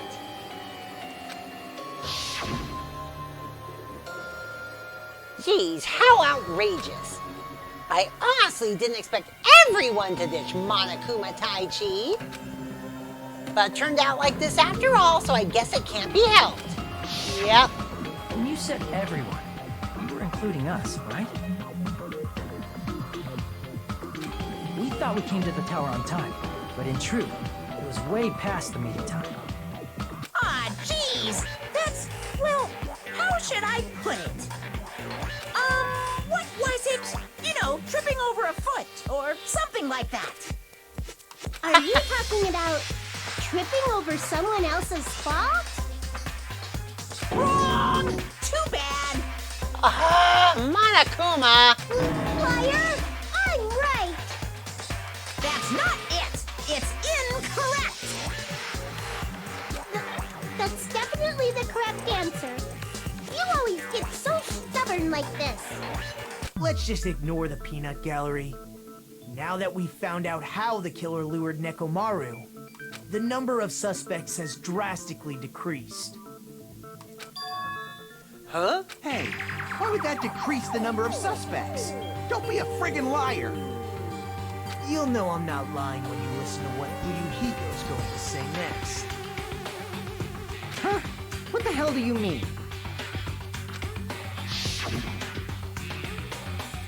You witnessed Nekomaru going toward the tower. Did something else happen after that? Are you talking about that alarm? Alarm? A little while after I witnessed Nekomaru, the clock in the Strawberry House lounge started going off. Plus, it was just before that rumbling sound occurred. That's it. So that's what it is. If Nekomaru died when the rumble happened, then whoever doesn't have an alibi at the time is the prime suspect. Uh-huh. Really? Was there anyone who didn't have an alibi at that time? I remember now. The sound was so loud I couldn't help bolting from my room. But there was one guy who never left the lounge. We were both on the same floor. It's pretty weird that bastard never came out of his guest room. Which means that person does not have an alibi for when Nekomaru fell? Who is it? Who's the bastard? It's whoever doesn't have an alibi for that time. Right? Ooh. That's right. He wasn't there. What? I thought he wasn't there.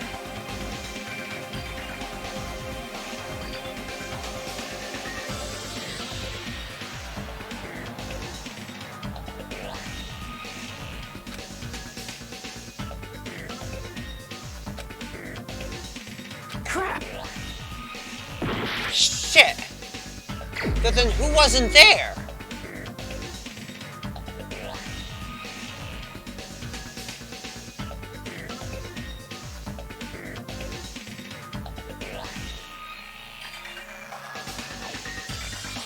Who never came out of the guest room?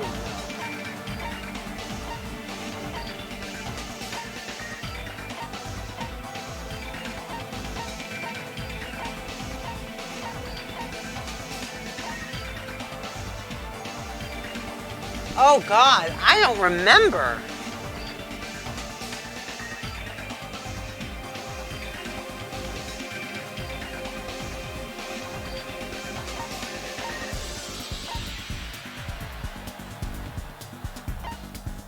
Because the thing is, Nagito was there too.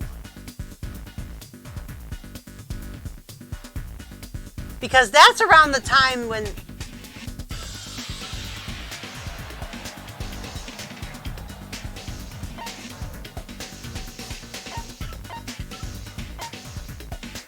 Who never came out of their guest room?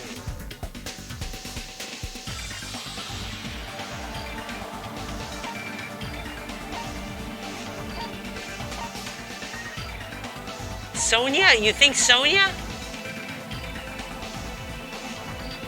Oh, wait a minute. Sonia said she never heard the noise. Crap! No. It's confusing because I don't remember.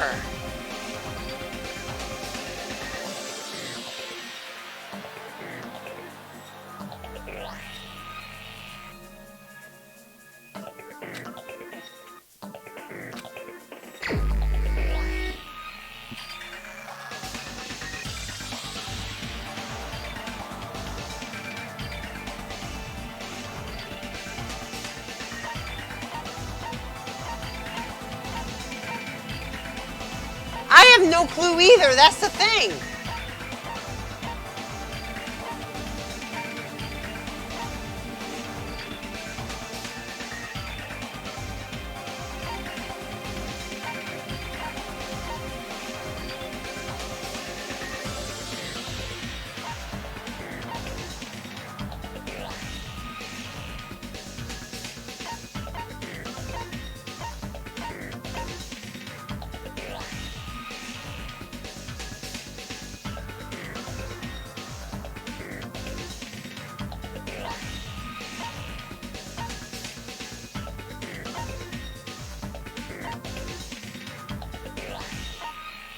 Who was the one that never came out of their guest room?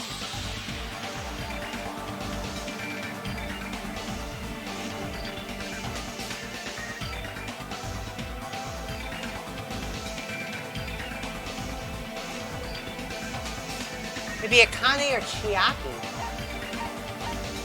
Well, I don't have much time left. Is the thing.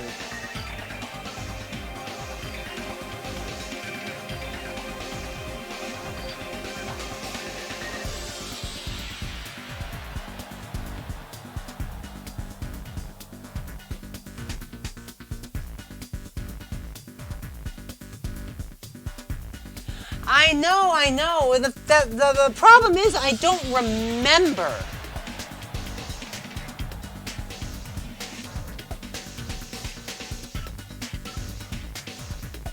Well, I'm just gonna have to go in. If I run out of hearts, I run out of hearts. Nope, it's not Chiaki.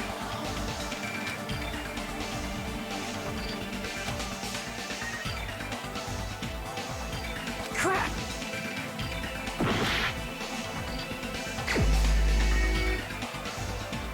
Well, then I guess it's gotta be Akane.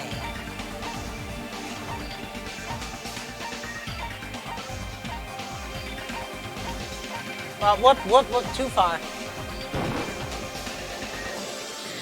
No!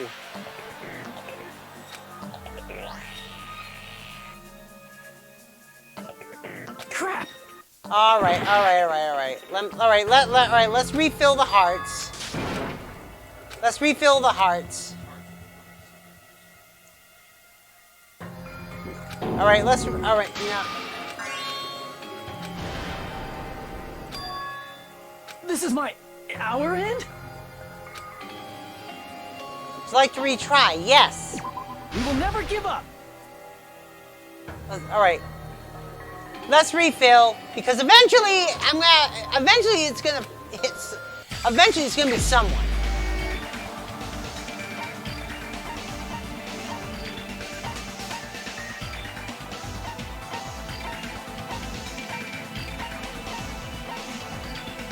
Well, the problem is that they're trying to rely on something that happened yesterday, but I can't remember.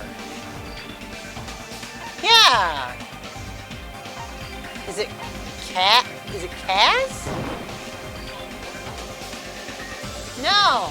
I'm trying not to consult the Oracle if I don't have to. No, it's not Sonia. I already tried Sonia. There's only 2 left.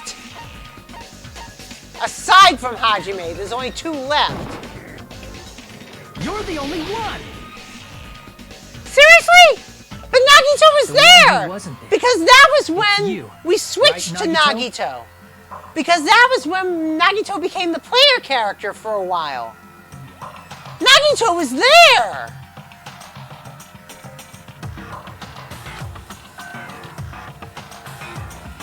That's right.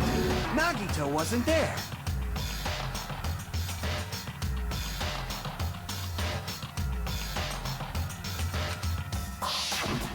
It was just me, Gundam, and Fuyuhiko.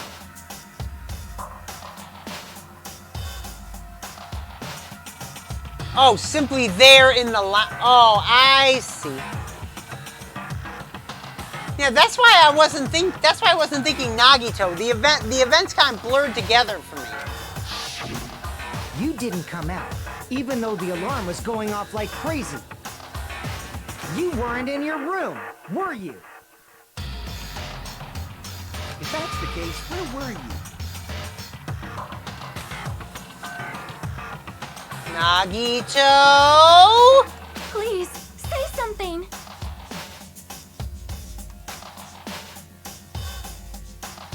If you don't hurry up and answer, I'm gonna suicide dive you! If I may be frank, even if I wanted to go to the lounge, I couldn't. You couldn't? What do you mean? It's merely the foolish talk of the weak. Not only did I not hear the alarm, I never even heard that rumbling sound. Oh? Wait a minute, were you in the archives? He couldn't?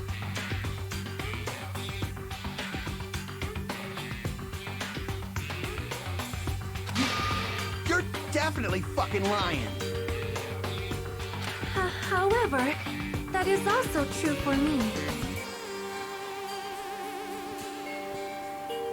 It is obvious that I did not hear the alarm in Strawberry House. But I did not hear the rumbling sound either. Is that not strange? I mean, everyone else heard it. To be honest, it's not just them. The same goes for me too. Huh? I was in a pretty deep sleep, so I thought that's why I couldn't hear it, but it wasn't that. I probably couldn't hear it at all.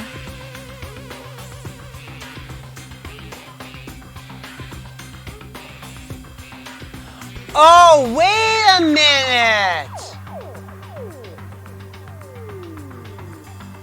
The good rooms! Couldn't hear it? What does that mean? You still don't know. Think about what the three of us who didn't hear a sound have in common, and I'm sure you'll figure it out. They were all in the good rooms! The only people who didn't hear the rumbling noise were Nagito, Sonia, and Chiaki. The secret is what these three have in common. They have something to do with the guest rooms they were staying in. Yes, if that's the case, I might be able to figure out what they have in common. Oh god, it's another Hangman's Gambit. Deluxe rooms. It's the deluxe rooms.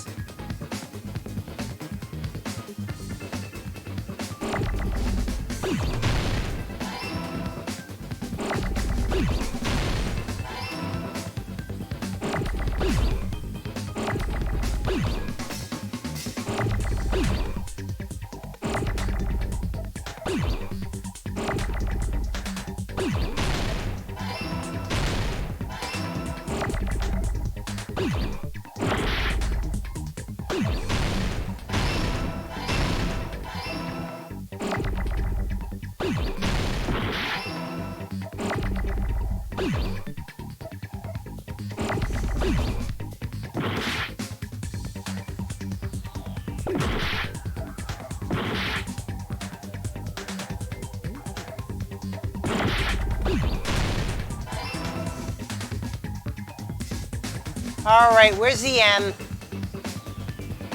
Where's the damn M?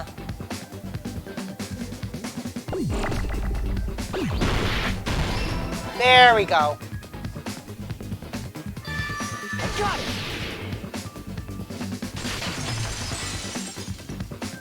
Who killed? We don't know yet.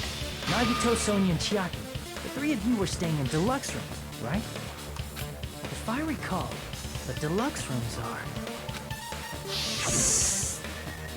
The guest rooms are divided by quality grade. The deluxe room is soundproof and has excellent air insulation.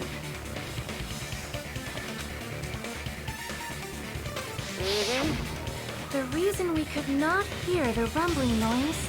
That's right. It was because the deluxe rooms have superior sound insulation. You actually noticed that. Nice catch, Hajime. Are you using your ultimate reserve course student talent? Shut up, Nagito!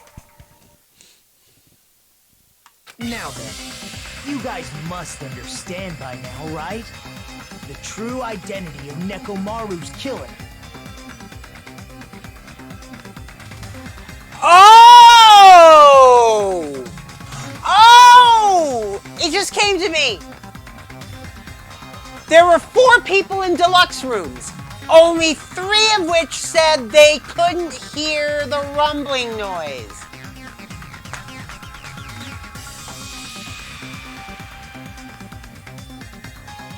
We know who the killer is! We know who the killer is! Who? Oh! It was the other guy who was in the deluxe room, right across from Nagito.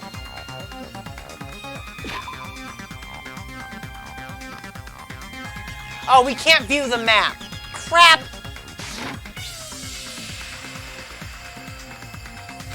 Hold on a sec. Why does that lead to who the killer is? Why?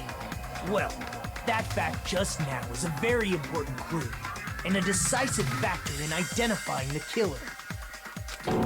Decisive factor? Uh-huh. Somehow I feel like I understand what Nagito means. If I think about the features of their guest room, that person's actions are clearly strange because that person might be the killer. Is that what it means?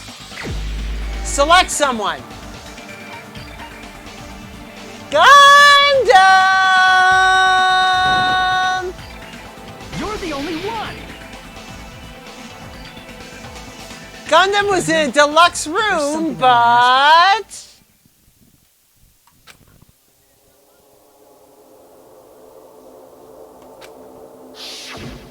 When the alarm rang at the Strawberry House Lounge, you rushed over there too, right? What's wrong with that?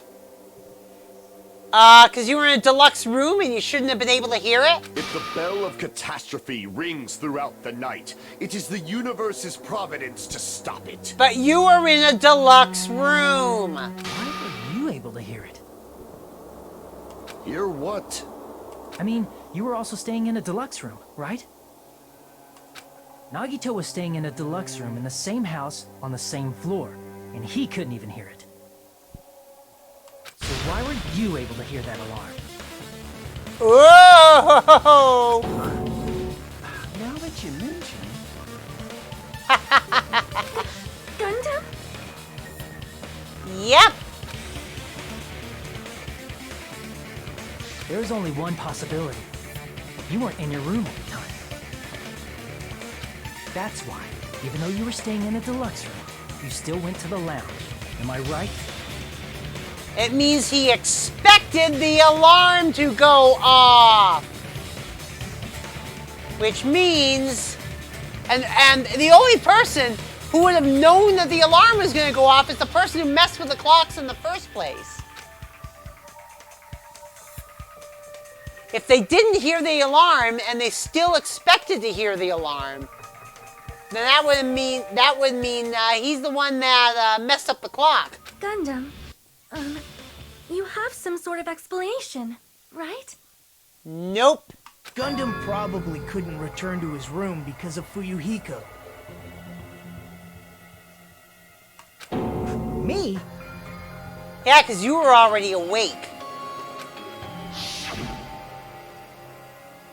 After you saw Nekomaru heading to the tower, you stayed at the lounge for a while. Am I correct? Until the moment that alarm started ringing, right? If you were in the lounge for that long, the killer who had left earlier obviously wouldn't be able to go back. Even though Nekomaru's murder was a death trap that utilized the alarm in his chest, the killer still needed to prepare the murder in advance. like putting Nekomaru in sleep mode and tying him up with a wire. In order to do that, the killer needed to be waiting for Nekomaru at the tower. Which means when Fuyuhiko witnessed Nekomaru, the killer was already at the tower. And once they tried to go back, they couldn't because Fuyuhiko was at the lounge. Gundam! Looking kinda sus there! In their original plan, the killer should have returned to their room before the alarm in the lounge went off. And they were supposed to stay in their room. They weren't planning to come out and go to the lounge. Which means they wouldn't have heard the alarm or the rumbling sound, thus proving they were in the room. Just like us. The best case scenario would have been if those two in the lounge had gone to check the deluxe rooms. After all, if they personally saw the killer sleeping in their room, it gives the killer a stronger alibi. Unfortunately, they failed to secure that alibi. Because I was in the lounge.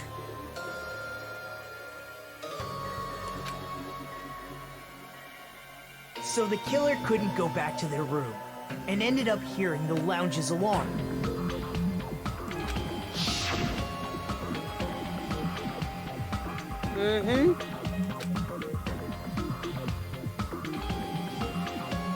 Yep.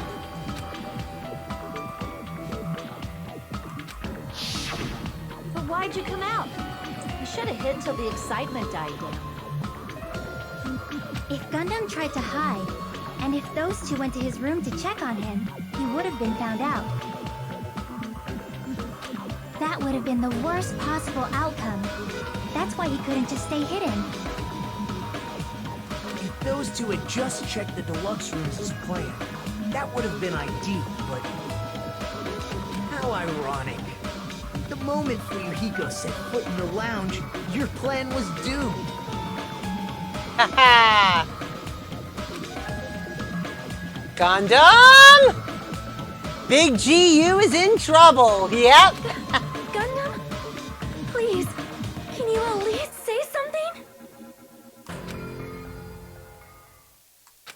Answer me this, including myself in my 4 dark devas of destruction.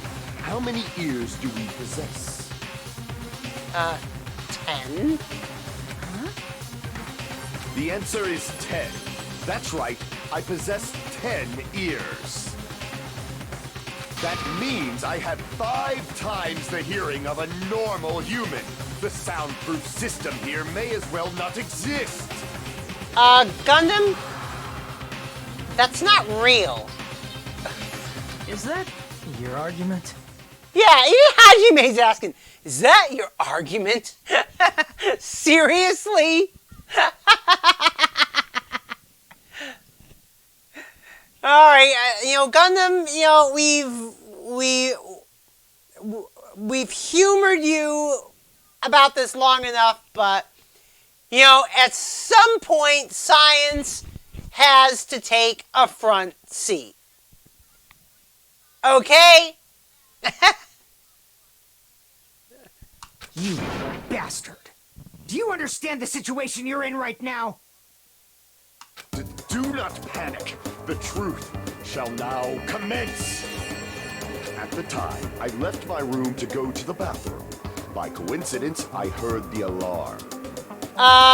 No, because Fuyuhiko would have seen you go to the bathroom. That's right. That's all it was. The world is always so simple. You went to the bathroom for half an hour? Are you saying it was just a coincidence? Isn't that timing a little too perfect? And yet, I'm being suspected by all of you. It seems it was actually horrible timing on my part. I see. You're still holding out. Yeah, you ain't fooling Nagito. Well, you don't have to admit it. We're going to decide who the killer is with the majority vote anyway. So, why don't we just go ahead and start voting? It's obvious that Gundam is the killer.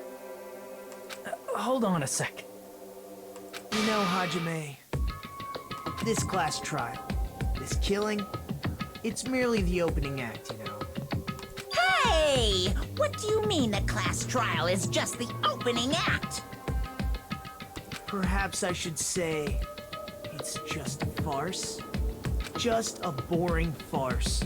So boring, so stressful. I'm so painfully bored that I might develop stomach ulcers. Seriously, Let's just hurry up and finish this before I collapse from poor health. Nagito, something definitely happened to you, didn't it? At some point during the investigation, your behavior became even weirder. What actually happened? Did you discover something? Nagito, just spill. Come on. Well, let's just leave that fun for later. And finish this opening act already. You said opening act again! Please hold on! We have yet to hear Gundam's rebuttal! Well, Gundam? But he's completely shut up. Perhaps he can't argue anymore. Gundam! I was simply at a loss for words after being dumbfounded by your pathetic assumption. In fact, I shall deny the very basis. Your assumption has been wrong since the beginning. No. Since the beginning? No. Based on your assumption, I hung Nekomaru from the 4th floor of the tower and made the floor descend to the 1st floor. From there, after returning to Strawberry House, I was present when the alarm at the lounge went off, correct?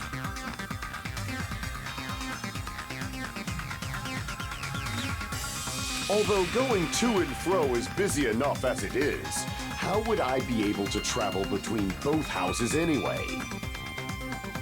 The elevator before you broke it? I mean, come on! I see. The contact elevator was broken. He broke it! As I recall, the killer tampered with the Grape House control panel, which shut down the elevator.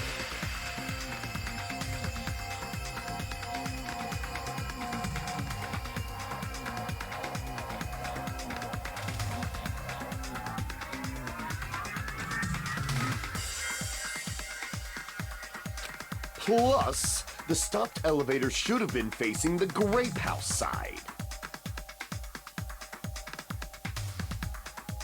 If so, the human who used the elevator would have left it at Grape House.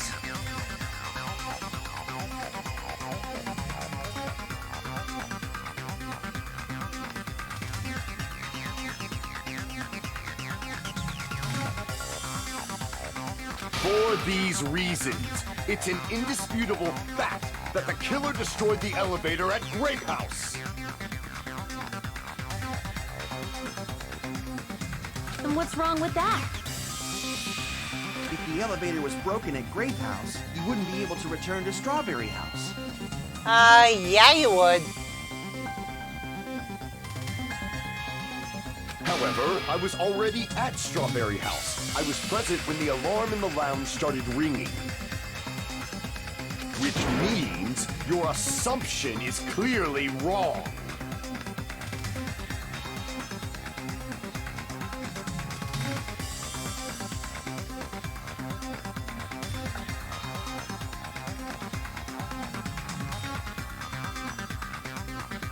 Are you serious? And here I thought it's already been decided. What about his 4 dark davas of destruction? Have you learned your lesson, pitiful humans? You cannot overcome this contradiction. Yeah, you can. It's wrong. When something is obviously wrong, that's when a contradiction is born. There's no such thing as a contradiction that can't be overcome. So let's see what we got. The night button, the contact elevator, the clock's long time, the radio clock, and the broken doorknob.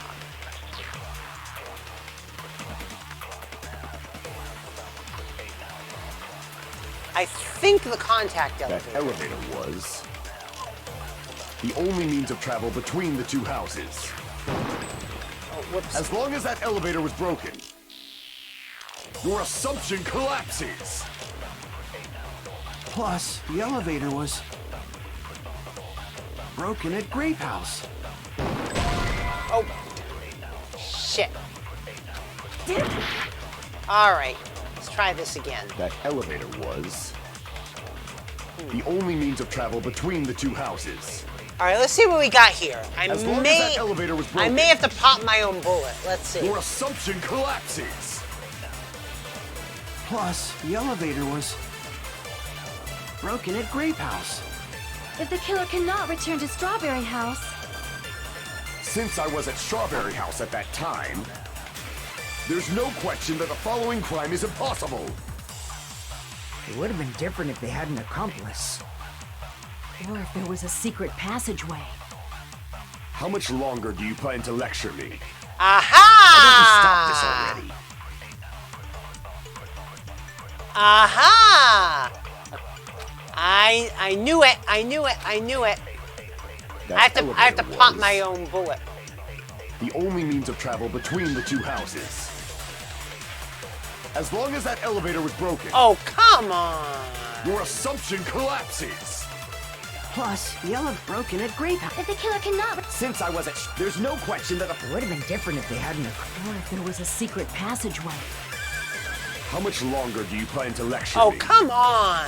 Why don't we stop this already? Oh, all right. That's how I do it. All right.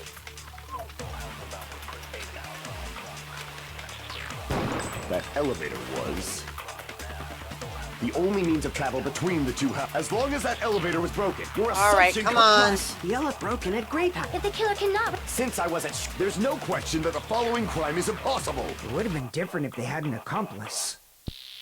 Or if there was a secret passageway. There we go.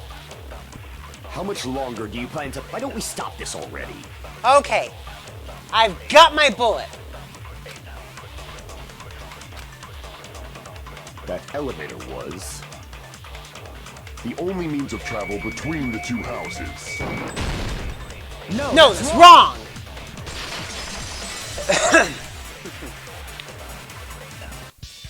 No, there should have been another way to move between the two houses without the elevator. That's right.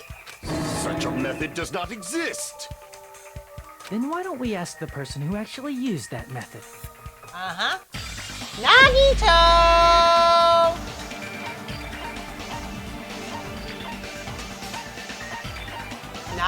Nagito! Spill! You're the only one! Nagito, you should know. What are you talking about? Don't play dumb. You appeared so suddenly that one time because you used that method, right? Uh-huh. Why are you here? Because I showed up. There's a secret passage connecting the first floor of Strawberry House to the third floor of Grape House. Isn't that right? Yep. Jeez. Once again, I let the reserve course show up. But you're right. There's a door on the floor of the Octagon, which is on the first floor of Strawberry House. After I opened the door and went down, surprise, surprise! I ended up in the Monokuma Archive, which is on the third floor of Grape House. Meaning the third floor and the fourth floor are actually connected. Yep. Plus, once you've cleared the final dead room once, you can pass through it as many times as you want. If they used that secret passage, they could have gone between the two houses as much as they wanted. Infinity Unlimited Flame! What? However, what if the killer was unaware of the existence of the final dead room? There's no way they didn't know. Uh-huh. That is merely an illusion you have fabricated from your own suspicion. If you value your life, you should stop with your scrutiny. There's no way I can stop. Did you say? Don't make me He said there's no way he can wouldn't stop. hurt me when I'm angry. Okay, David Banner. Jeez.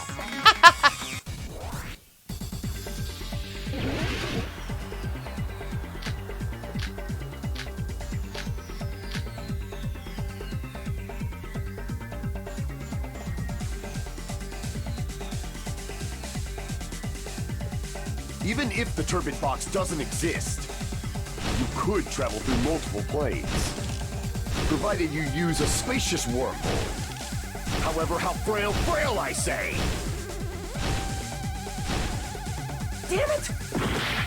Alright. Even if the turbid box doesn't exist, you could travel through multiple planes, provided you use a spacious wormhole. However, how frail I say! Your decayed illusion. Shall I feed you to the progeny of vile deities? This argument's exhausting. Just listening to it makes me tired. I know! Even if the turbid box doesn't exist, you could travel through multiple planes, provided you use a spacious wormhole. However, how frail I say! Your decayed illusion. Shall I feed you to the progeny of vile deities? Jeez! How did I get past this?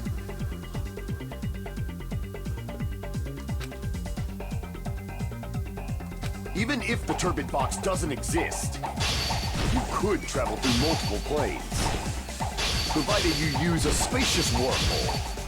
However, how frail I say! Your decayed illusion.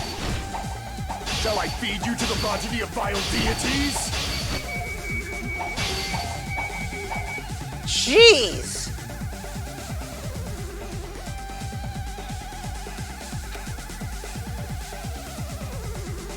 Even if the turbid box doesn't exist, you could travel through multiple planes, provided you use a spacious wormhole. However, how frail I say! Your decayed illusion.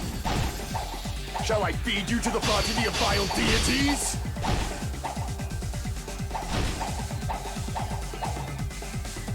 Oh my god.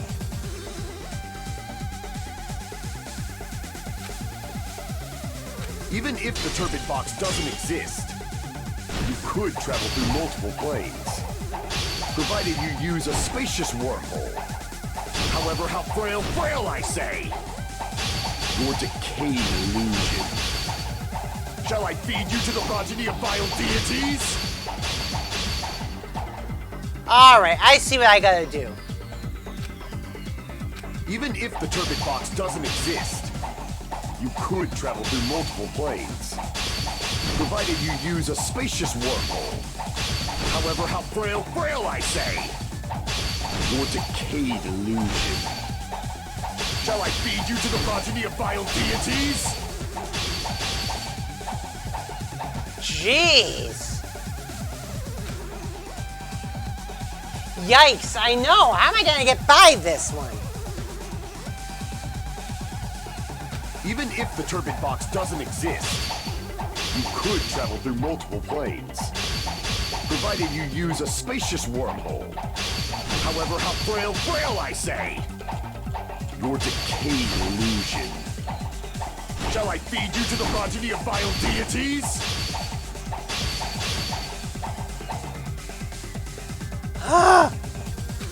Even if the turbid box doesn't exist, you could travel through multiple planes, provided you use a spacious wormhole.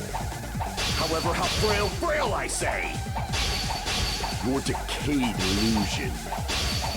Shall I feed you to the progeny of vile deities? Jeez!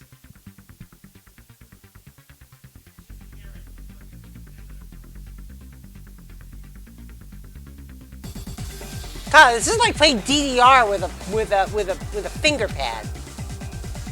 Even if the turbid box doesn't exist, you could travel through multiple planes, provided you use a spacious wormhole. However, how frail I say! Your decayed illusion. Shall I feed you to the progeny of vile deities?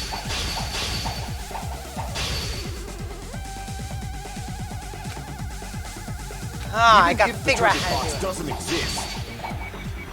You could travel through multiple planes, provided you use a spacious wormhole. However, how frail I say! Your decayed illusion. Shall I feed you to the progeny of vile deities?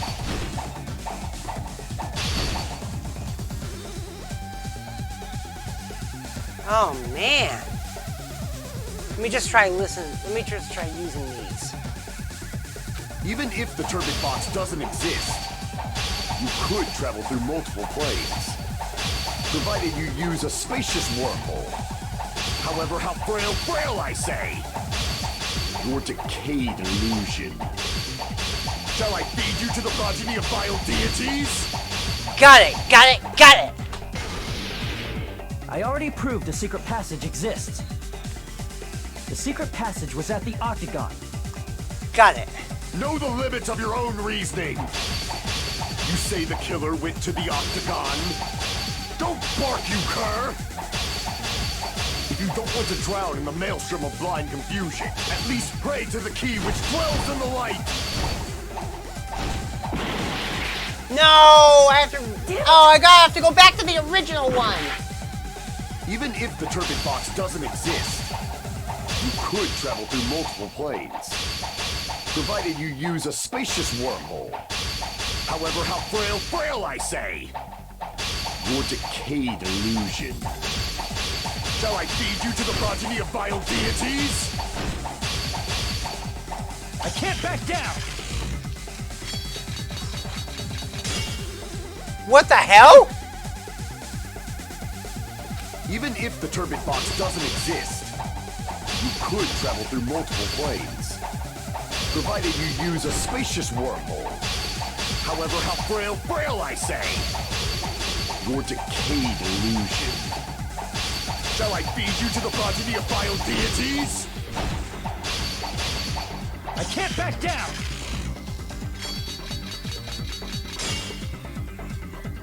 Oh, how do I do that? Even if the turbid box doesn't exist, you could travel through multiple planes, provided you use a spacious wormhole. However, how frail I say! Your decayed illusion.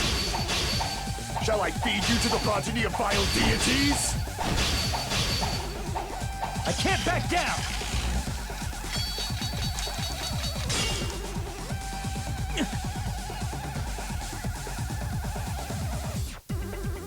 Even if the turbid box doesn't exist, you could travel through multiple planes, provided you use a spacious wormhole. However, how frail I say! Your decayed illusion.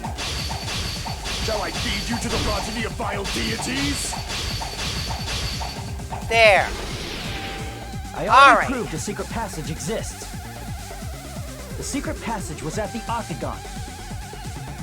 Know the limits of your own reasoning. You say the killer went to the Octagon. Don't bark, you cur! If you don't want to drown in the maelstrom of blind confusion. No. Crap! The evidence that he went to the Octagon.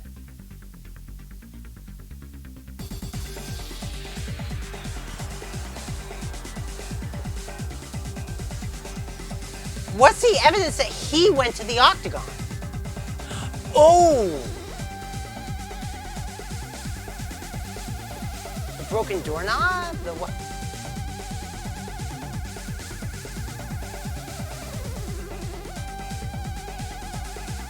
The wire. Know the limits of your own reasoning. You say the killer went to the Octagon. Don't bark, you cur! If you don't want to drown in the maelstrom. There we go. To cut through those words. The wire used Finally! to seize Nekomaru's body. The hammer that looked like the weapon, and the chain on the door in the tower. Those are all the items that weren't in Funhouse. Where did the killer obtain them? The only place I can think of is the Octagon. Uh-huh. There were various weapons and tools there. I'm pretty sure I saw stuff like wires, hammers, and chains too. Since those items were used in the crime, there's no doubt that the killer went to the Octagon. Uh-oh. If that's the case, they obviously know about the secret passage too, right? Yep. Gundam! Seems this is the end. Normally, we'd end up listening to Hajime lecture us with a very long summary of the case. But there's no reason to waste any more time on this opening act. So I'm going to end this right now. What, hun? Oh, no, I'm talking to Katie. She's talking about the shit that's happening where there's this hurt girl at her work and the mother is lying to get her injured child back in the game. Oh, jeez. Hey, what do you... First of all, by messing with all the clocks in the building, Gundam tried to lure only Nekomaru. The elevator was probably broken by that point. Thanks to that, Nekomaru wasn't able to go to Grape Tower, which was supposed to be the meetup point. So he tried going over to Strawberry Tower, just like we did when we found out the elevator was broken. Well, it's obvious he'd attempt that. At that time, we didn't know the two towers were the exact same place. Also, the button in Strawberry Hall wasn't broken, so he was easily able to enter Strawberry Tower. But surprise! Gundam was waiting for Nekomaru's arrival. Hold on. If Nekomaru didn't go to Strawberry Tower, what would the killer have done then? Their plan was a balancing act of uncertainties. But even if they failed, they probably wouldn't have minded. They can just greet everyone the next morning as if nothing happened, and come up with a different plan. Yep. And without such a risky plan, they wouldn't have been able to lure him at all. I'm going to continue summarizing the case, okay? Through this, Gundam successfully lured Nekomaru to Strawberry Tower. There's no way he could fight head-on with the robotic Nekomaru. So by pressing the goodnight button, he rendered Nekomaru powerless without fighting him. Hold on! You... What did you just say? That I didn't battle? Oh, you just admitted it, dude! Don't mess with me! Don't mess with me! I cannot ignore those words!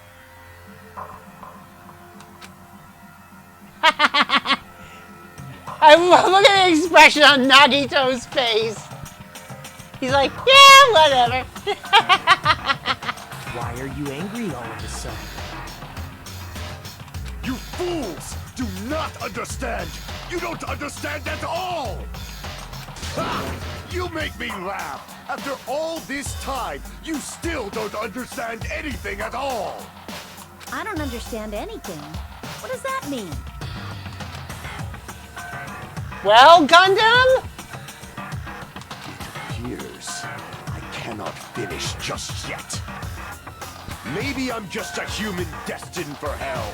However, I cannot finish just yet. I cannot finish! Jeez. What do you intend to do? It's obvious! I'm going to destroy your illusory assumptions! Oh, yeah, right. Are you saying you still have more? You still have room to argue? Your words. You said I pressed Nekomaru's goodnight button. However, that button was on the back of Nekomaru's neck. To press it, I'd have to get behind him. Yeah? It's not easy to get the drop on Coach Nekomaru. It's even more difficult if it's a one-on-one situation. Just as I thought, truly frail. Succumbing so easily to this simple argument, it was just a mere illusion. If you want to set me up as the killer, at least surpass your own human limitations. That's wrong, Gundam. Yep. You're the one who's wrong. Such a wonderful line. However, I cannot say that I'm satisfied. Listen well. I shall teach you 2 tips for making someone admit their defeat. First, you must crush them with your own overwhelming power. And as for the other, you must provide a reason that will persuade that human. You have not fulfilled either of those yet. I guess you really don't want to admit it. Then, just as you requested, I will provide an argument that will leave you no choice but to be persuaded. Panic talk action, here we go! I won't let you! For the Tanaka Empire! Wither! Crushed as David prophesized! I won't let you! For the Tanaka Empire! Wither! Crushed as David prophesized! Show me the cadaver! Show me the cadaver! I won't let you! For the Tanaka Empire! Wither! Crushed as David prophesized! I won't let you! For the Tanaka Empire! Come on. Wither! Crushed as David prophesized! For the Tanaka Empire! For the Tanaka Empire! I won't let you! For the Tanaka Empire! Wither! Crushed as David prophesized! It's Nekomaru's back. Do you really think I can get behind him so easily? The 4 Dark Davids. This is the end. Yep. Haha. Even if you didn't get behind Nekomaru, you should have been able to press the button on the back of his neck. As long as you had the power of the hamsters you keep with you. Oh? Yep.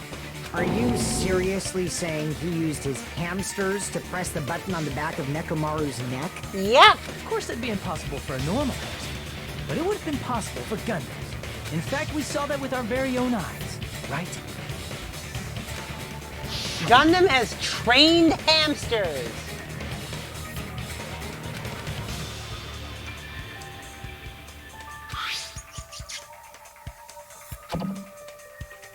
Uh-huh.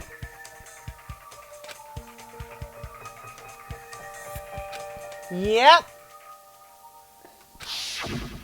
Gundam's loyal ham-hams. After Ibuki was killed in the music venue, one of Gundam's hamsters retrieved the piece of wallpaper from the baton lighting, right? Yep. Hey, with your friends and their exceptionally smart brains, it must have been possible to secretly get one of them behind Nekomaru and press the button on the back of his neck. How about it, Gundam? Well...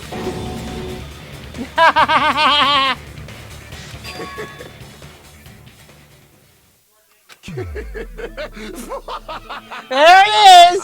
Maniacal laugh!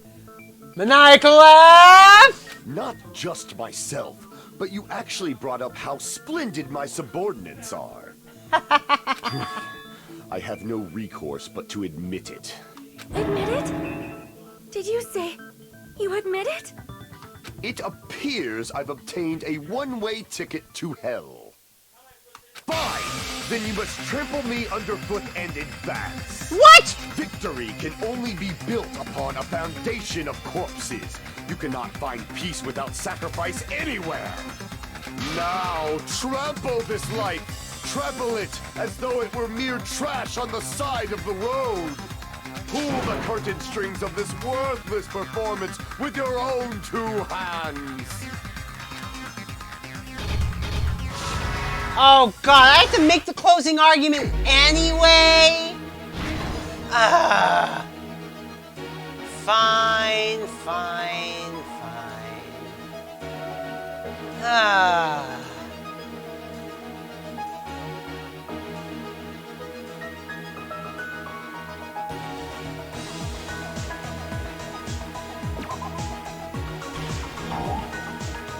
No?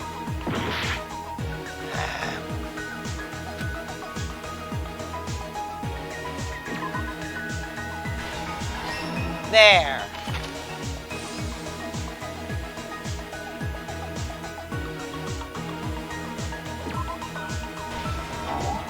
Oh.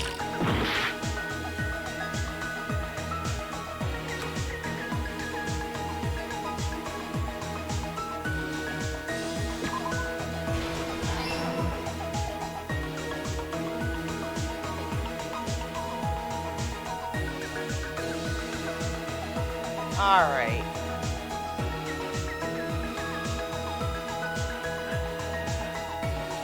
All right, hold on.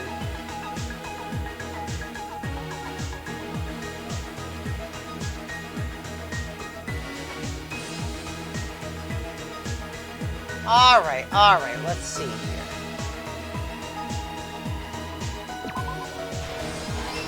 All right.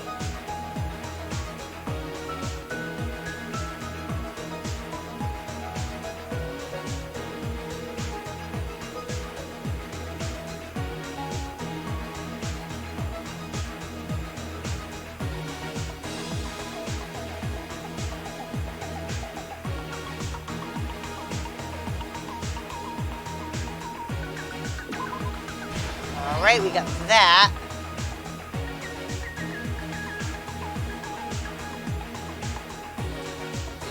Who heard the noise? All right. All right, now we can fit the rest of these pieces together here.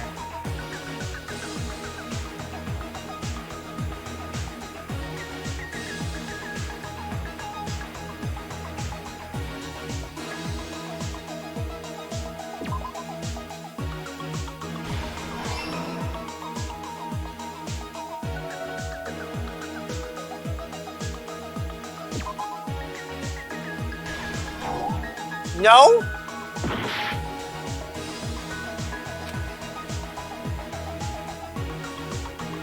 Oh. Duh, the hammer.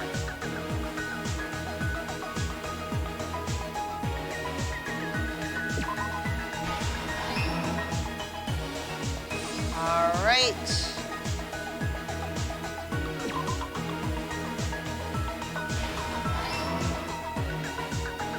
And the last one, right here. We got it. Here's everything that happened in this case. Let's first go over the many tricks the killer prepared before they committed the crime. First, they destroyed the contact elevator. This separated Nagito and the others in Strawberry House from our group in Grape House. Next, they lured Nekomaru out by himself by turning back all the clocks in the funhouse by 2 hours. Additionally, in order to secure an alibi, the killer went to the Strawberry House lounge and set the wall clock's alarm to 5:30 a.m. After finishing their preparations, the killer went to Strawberry Tower with the necessary tools in hand. They obtained these tools from the octagon, which you can enter once you clear the final den. Question is, the question is, when did he clear the final dead room? This means the killer discovered the secret of the funhouse faster than anybody else. That secret being, Strawberry House and Grape House are actually the same building. On the morning of the incident, Nekomaru woke up and headed over to Grape Tower for a specific reason.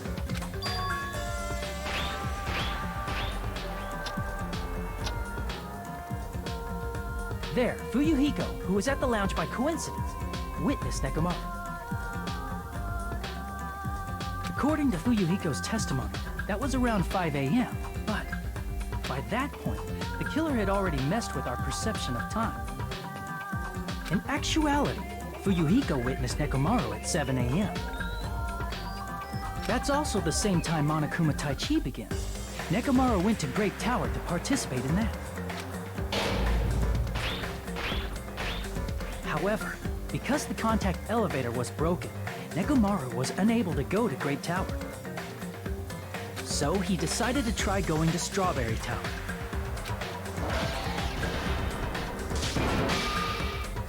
But the killer was waiting for him there.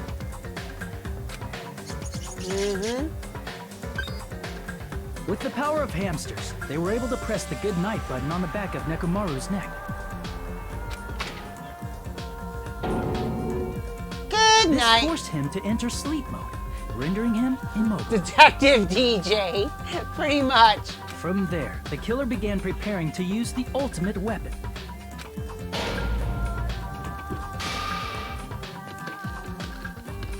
First, they set the alarm in Nekomaru's chest to 7:30 a.m. so he'd wake up.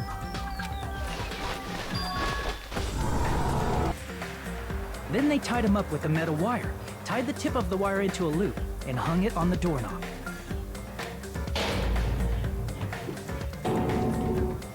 After leaving Strawberry Tower, the killer then destroyed the door button to Strawberry Hall. They did this to keep us from entering Strawberry Tower, and to keep us from discovering the secret of the building structure that they used to kill Nekomaru.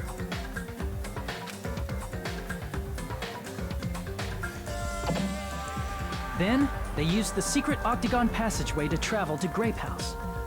After arriving at Grape Hall, they pressed the button to open the door to the tower.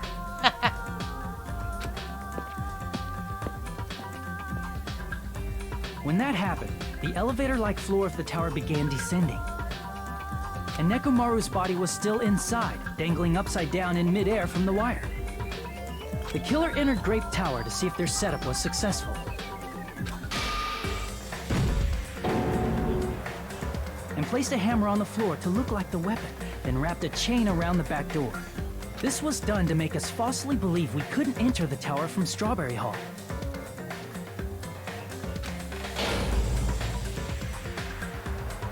With this, the killer finished their setup and tried to go back to their room using the secret passage, so they could craft their alibi when Nekomaru died from the fall.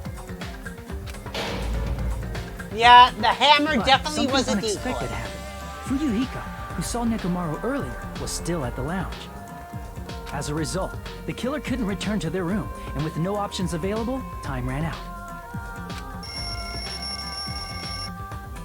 The lounge's wall clock alarm started ringing at 5:30. Well, actually 7:30.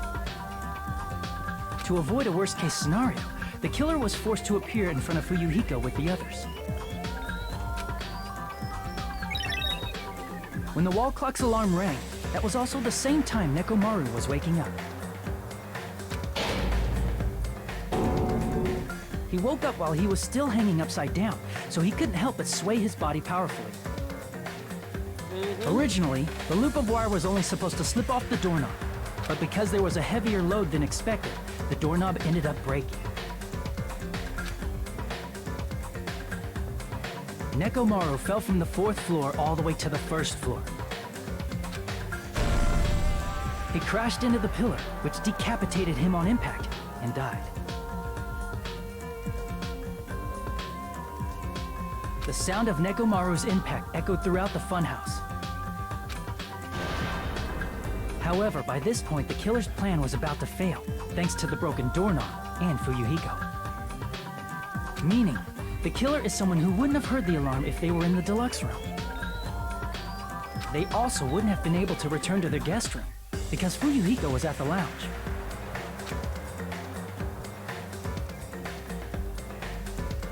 That someone is Gundam Tanaka.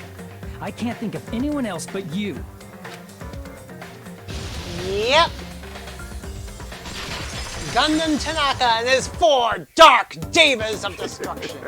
Splendid. That was splendid. For a mere human, you did quite well. Stop. Stop it already. Oh, jeez. Stop using weird words to avoid the truth. What? Huh? Or I'll friggin' kill you myself!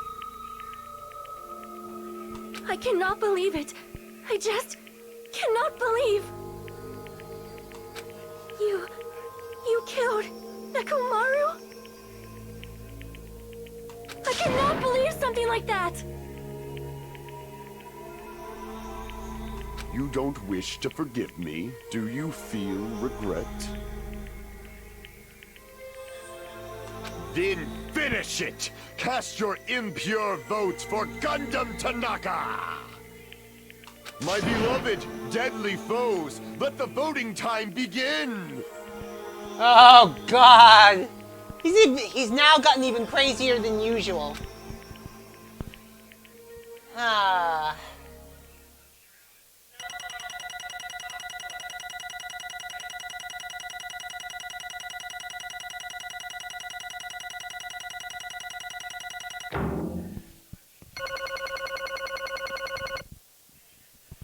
Ah.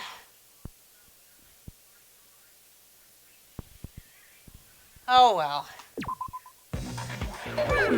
This result isn't all that exciting. Now then, please pull the lever in front of you and cast your vote. Who will be chosen as the blackened? Will you make the right choice or the dreadfully wrong one? Please pull the lever! Crap! I bit my tongue at the most important part! What? Monokuma, you're a sophisticated robot.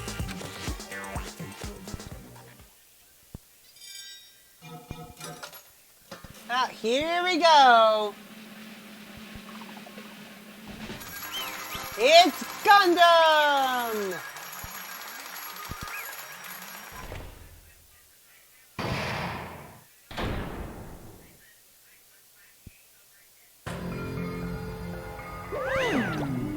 It'd be bad if I bit my tongue again, so I'll speak slowly.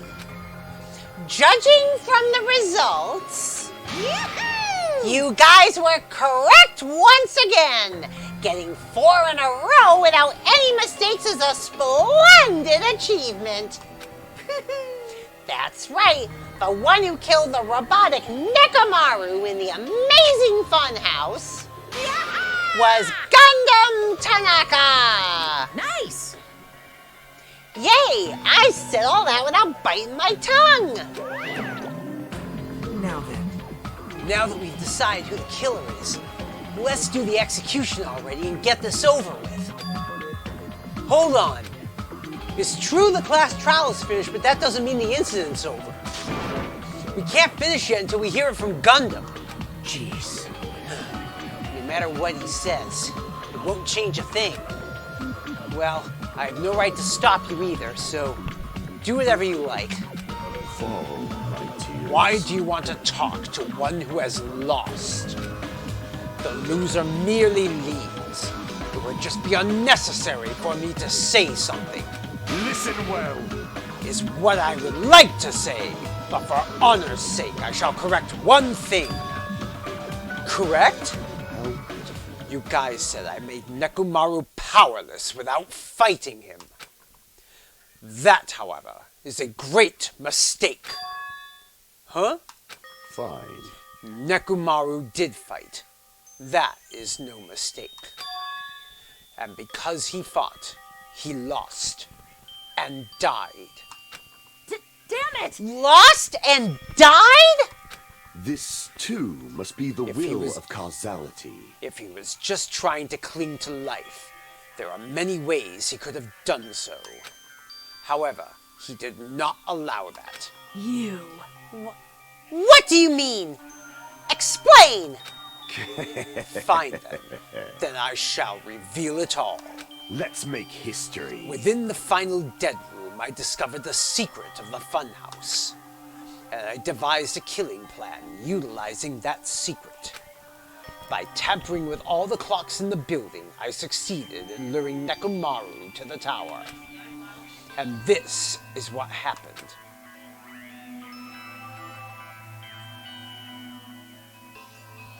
Nekomaru and I were alone in the tower, standing face to face with one another. I should say I expected as much from Nekomaru. He sensed my subtle killing intent and instantly understood the situation. And we had ourselves a stare down. Hey, Celestia, welcome to the stream. In that situation, if he wanted to run away, it would have been easy for him to do so.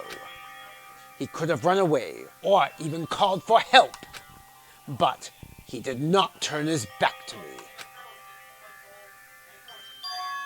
Instead, he chose a fight that risked life and death. That is...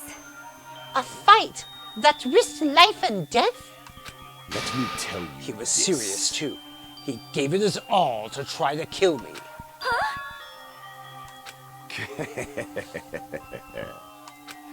If I had died instead, the mystery surrounding the case would have been even more complicated.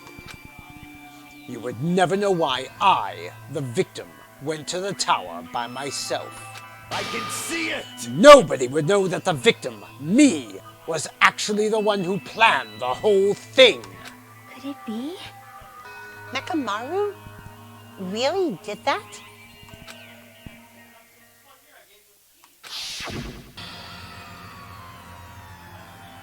Sensing even my subtle killing intent, as expected of you, Nekomaru. The scorching, stinging, tense atmosphere. I've been a team manager for so long, I've nearly forgotten this. This is great! What a comforting atmosphere! That's a great one. And what is your reason? Do you intend to resolve this situation by killing me?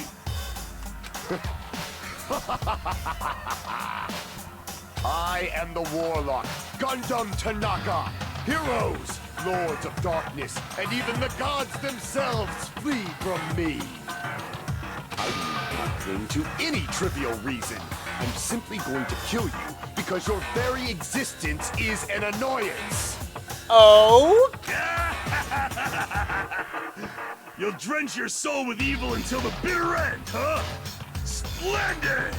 In response to your spirit, I shall kill you with all of my might. I won't go easy on you. Don't even think about holding back. Don't waste your breath on cowardly tactics. Give me everything you got. Nekomaru Nidai, your blood will drench the foundation of my empire! Oh, gee. That is... Why? Why did you fight? We are all friends. Why couldn't you stop this? Even if both sides agreed, it was still wrong. I will not argue. I have no intention of forcing my values upon you. Let me tell you this. However, I must say this. What's the point of living if you're just waiting until you finally die? You weakling! There's nothing courageous about that. That is abandonment, a mere feeling of resignation.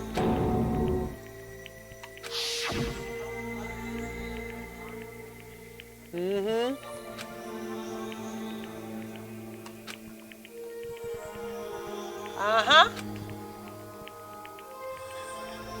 Ooh. Fall, my tears. Ever since we were locked inside that building, everyone had been dominated by that feeling of abandonment. However, nothing is born from resignation.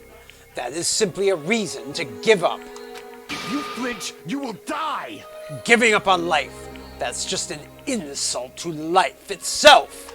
Let me ask. Have you fools heard of the term dog eat dog? Cannibalism? Fine. In zoology, cannibalism is a commonly observed phenomenon. Many creatures at some point in their lifespan engage in cannibalism. Listen well. That is what it means to live. If you say killing for the sake of living is evil, then what would you call giving up on life itself? I shall engulf this world. If a world will consider that justice, then I will fight that world with every last fiber of my being. Giving up on life and choosing death is nothing but a blasphemy toward life. I renounce you! It is a violation of the natural order. It is the arrogance of humanity. You. Are you saying all that just to try and justify what you did? But it sounds like Nekomaru felt the same too. That's why they fought, right? Damn it. Fine. That man had the courage to die when he needed to die. That is why he challenged me to our battle. Regardless, as I've already said, I do not intend to force my values upon you fools. I have betrayed you all. That is the absolute truth. Fall, my tears. Even so, don't you think it's a better alternative to slowly starving to death here? Oh. That belief is why you committed your crime. You... Hey, what about the final dead room? Did you do the Russian roulette too? Let's make history. Unlike Nagito, I only did it once, but compared to my battle with Nekomaru, that was mere child's play. Well? You know, after listening to you talk for a while, I'm starting to think that, well, it's also because you unexpectedly admitted your crime without much resistance. Gundam, don't tell me you didn't sacrifice yourself for our sake, did you? I can't believe you would ask such a foolish question. My name is Gundam Tanaka. Just who do you think I am? I am Gundam Tanaka, history's greatest monster. My cursed existence is feared by all mankind. There's no way I'd sacrifice myself for the sake of you fools. Fade like Not dust in a in the million, wind. not in a billion, not in 10,000 billion years. In the name of pandemonium, it is impossible. Is that it? Well, then I'll just leave it at that. Now then, let's be rid of this foolish talk.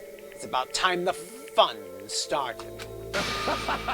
Monokuma, let us begin. Yes, indeed. Yay! Got it! I have prepared a special punishment for the ultimate breeder, Gundam Tanaka. Please wait. This is just too much. I beg of you. Please, Monokuma, please help Gundam. Huh? Miss Sonia? I beg of you. Please, I beg you. How pitiful. Sonia. An act as unrefined as stopping a man from going to his death does not befit a noble such as yourself. Gundam. It's fine to start for reals, right? Fine. Yes, I do not mind. However, What is it, my four dark devas of destruction? Are you worried about me? Oh, my feared four dark devas of destruction. That is not like you at all. oh, the hamsters are scared for him. Oh.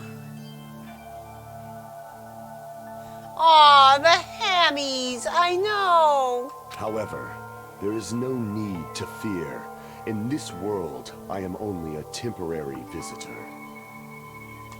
I was simply visiting for a moment, and now that my duty is complete, I must return to the darkness. That is why, until the very end, pride, conceit, courage, insolence, fearful of nothing, daunted by nothing. Let us laugh uproariously! That is Gundam Tanaka! I shall stick with my evil until the very end! Open sesame pandemonium! I shall fill hell with true hell! Let's give it everything We've got. It's punishment time! Alright, here we go! Here we go!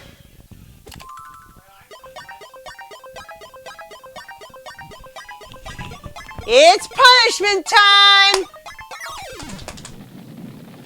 What do we have here, folks? Gundam Tanaka Stampede. It's him and his 4 Dark Devas of Destruction. Oh no!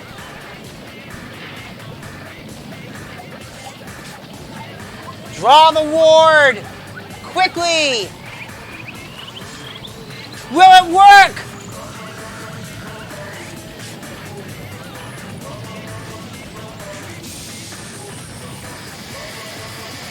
Oh my god!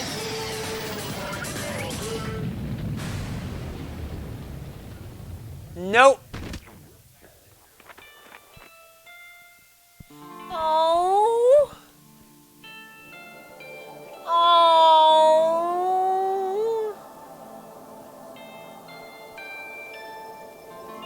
And remember, he is the ultimate breeder.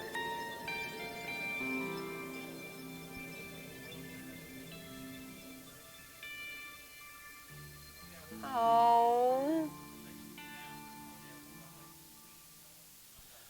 Oh. Gundam. No. No.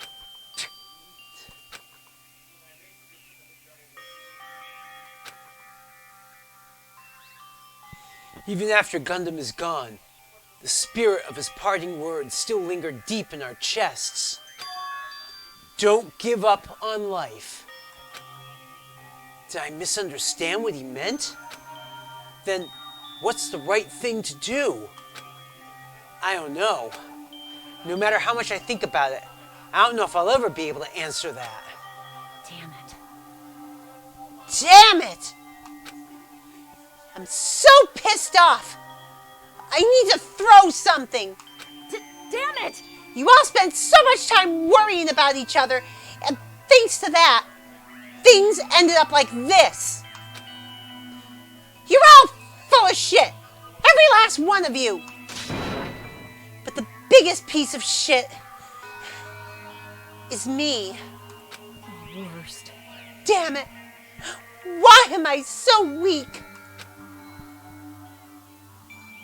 Oh. It's such a downer. Clearly. But still, even though we feel this way, we still gotta do our very best. You are right. This time around, we must move forward. We must continue to live and believe in our friends. If not, You are right.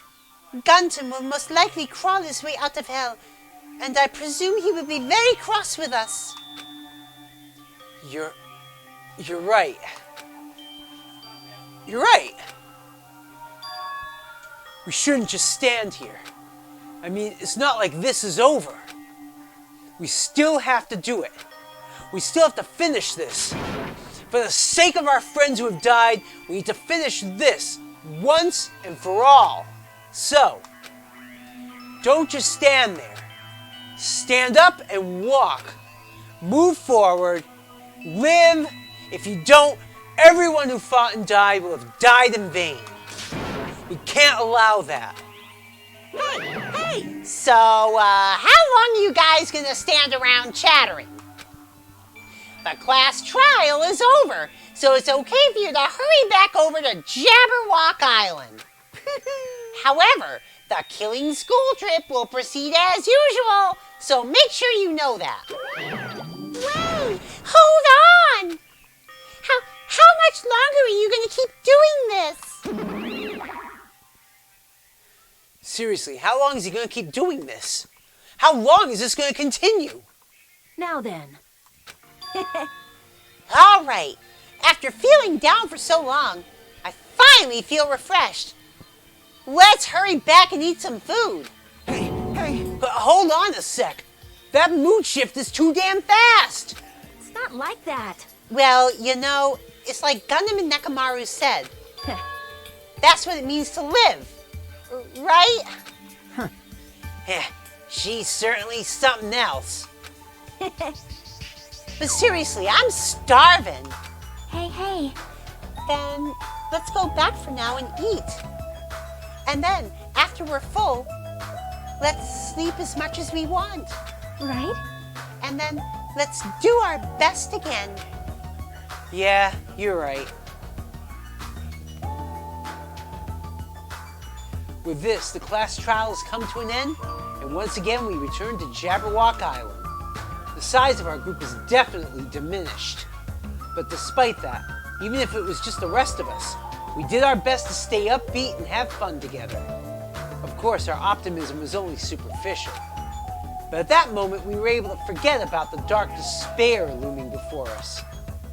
However, the only thing I was worried about was him. He wasn't there. He suddenly disappeared from our sight.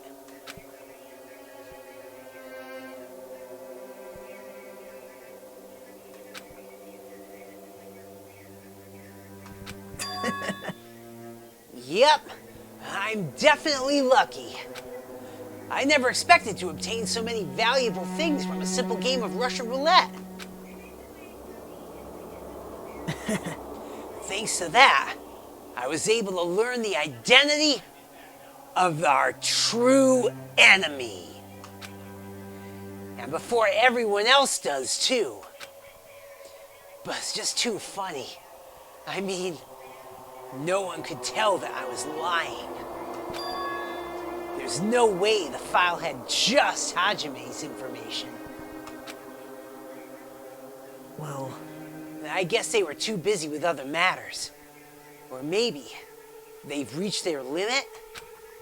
Regardless, I was saved. Things would get complicated if they found out. Anyway, I can't forgive this. damn it. This should never be forgiven. There's no way I can let this run loose. I'll be the one who stops this. Once and for all. Even if it costs me my life. It's obvious. For the sake of hope, I cannot ignore this. Monokuma appears! All right, Monokuma has arrived. Who summoned me? Now then. Thanks for coming. What's this? Why, it's the lonely little Nagito. Are you all alone tonight, too? What's the matter? So what's up? Your face looks scary. I see, so you can tell. Ah, perhaps you found out who the traitor is? You know me well. Wow. Is what I'd like to say, but unfortunately, I haven't learned that yet. I see. So, even you don't know, huh? Looks like the final showdown is gonna take a little more time. Hello. So, why'd you summon me anyway? Were you finally gonna confess your love? Hey. I summon you because there's something I really need to ask you. It's about a special prize for the final dead room. Oh, yeah. What about it? There was information about 16 people in the file I received. But isn't that weird? Say what? What's weird? You don't even know? Well, there's a traitor from the Future Foundation hiding among us, right? Including that person. The total number of students would be 16, right? Isn't that right? But this file contains documents that were created at Hope's Peak Academy, right? Of course. That's right! I just reused the stuff that the former headmaster spent a lot of time making. But If this file even contains information about the traitor, was that person also a former student of Hope's Peak Academy? Who knows? I wonder. hey, Could it be? Is this your doing? Did you slip false information into the file? Were you trying to keep us from learning the traitor's identity by obtaining this information?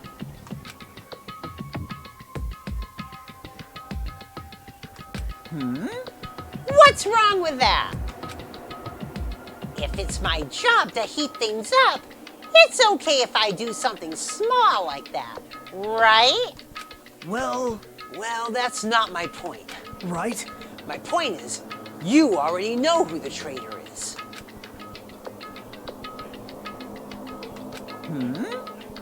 What's wrong with that? You're getting all riled up. Well, you're splendidly correct when you say I knew who the traitor was all along. But even though I know who it is, why do you think I ignored it on purpose? It's just like Monami after losing her magic stick. The traitor's existence means absolutely nothing to me. Their existence means nothing, huh? No. Well, that's just how I feel. I'm sure you guys feel somewhat different. After all, that person is the evil future Foundation lackey who's putting you guys through this awful stuff. That's not entirely true. I didn't really come here to fight or anything like that. Instead, I came here to offer my cooperation. You know? Huh? Cooperation? Hey, 8-Bit, thanks for the raid, but we're just about to wind down. We're in the chapter epilogue at this time. But thank you so much for the raid. The class trial is over. It was Gundam that killed Nekomaru. And it turns out that the funhouse, the strawberry and greenhouses, Strawberry House was actually stacked on top of Greenhouse. It was one 6th-floor building. So, oh, your stream had to end early due to internet issues. Oh no, and you were doing Animal Crossing too. Crap. Your purpose is to fill everyone in this island with despair, right? That's why you're intentionally letting the traitor do as they please, right? Yep. Yep. I... If that's the case, I might be able to cooperate somewhat too. Right? However, in exchange, I want to know who the traitor is. I see. Interesting. Very interesting. No. Obviously, that's a big no-no. Unbelievable. I mean, I want to make everyone in your group feel despair, and that includes you too. Oh, you were doing Splatoon, but you switched to see if it would help the internet, and it did not. Oh no! Well, I knew you would say that. Besides, I just wouldn't be able to handle the sadness when you inevitably betray me later on. Just as I thought. You saw right through me. You're right. No matter what situation I find myself in, my core way of thinking will never change. In order to create absolute hope that shines brightly, stepladders such as myself in despair exist. You're right. You're a true believer of hope after all. I must say that belief reminds me of that person for some reason. Huh? Reminds you? I don't know who you're talking about, but if someone as worthless as me reminds you of some other person, they must be extremely unlucky. Like... Yeah, but you're just as unlucky, right? I mean, the fact that you're even involved in something like this. Well... Am I? Actually, I think I'm very lucky. Say what? You don't know? Wouldn't you say that coming across this much despair is a rather rare opportunity? I can't rely on anyone on this island. That's why I have to be the one who does it. If I can eliminate despair from this island, I won't be a stepladder anymore. I'll become true hope. I'll become an existence that could even be called ultimate hope. Which is weird because his voice actor is the same guy who voice acted Makoto in the first games. That's why when I voice Nagito, I voice him similarly to how I voice Makoto. Yeah, Ryosaki was having issues earlier today, too. The two of you are alike. You definitely remind me of him. Hey, Buggybex, welcome to the stream. Hey, there's one more thing I want to ask you. See? Who are you waiting for in this island? Huh? Looks like I'm right again. You're definitely waiting for someone on this island. Is the person you're waiting for already on this island?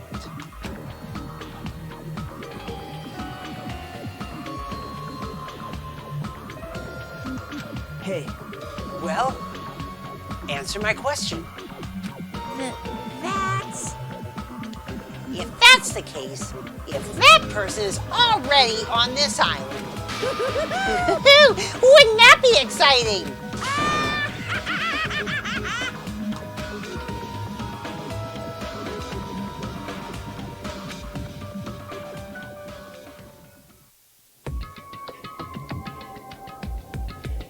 Oh, here we go. How much time is left?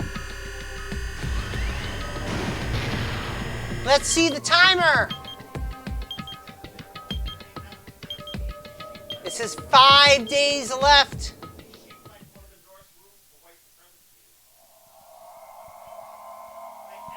And that's it for Chapter 4, folks. And then there were 7. Yeah.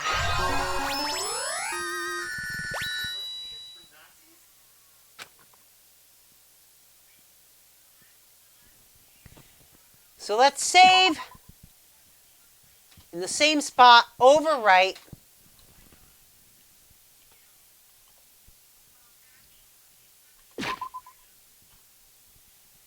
And that's gonna be it for this weekend, folks.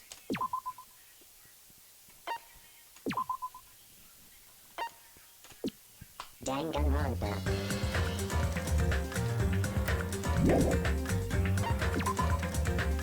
And that's gonna be it for tonight, folks. Danganronpa 2 will continue on the night of March 19th with the Daily and Deadly Life for Chapter 5.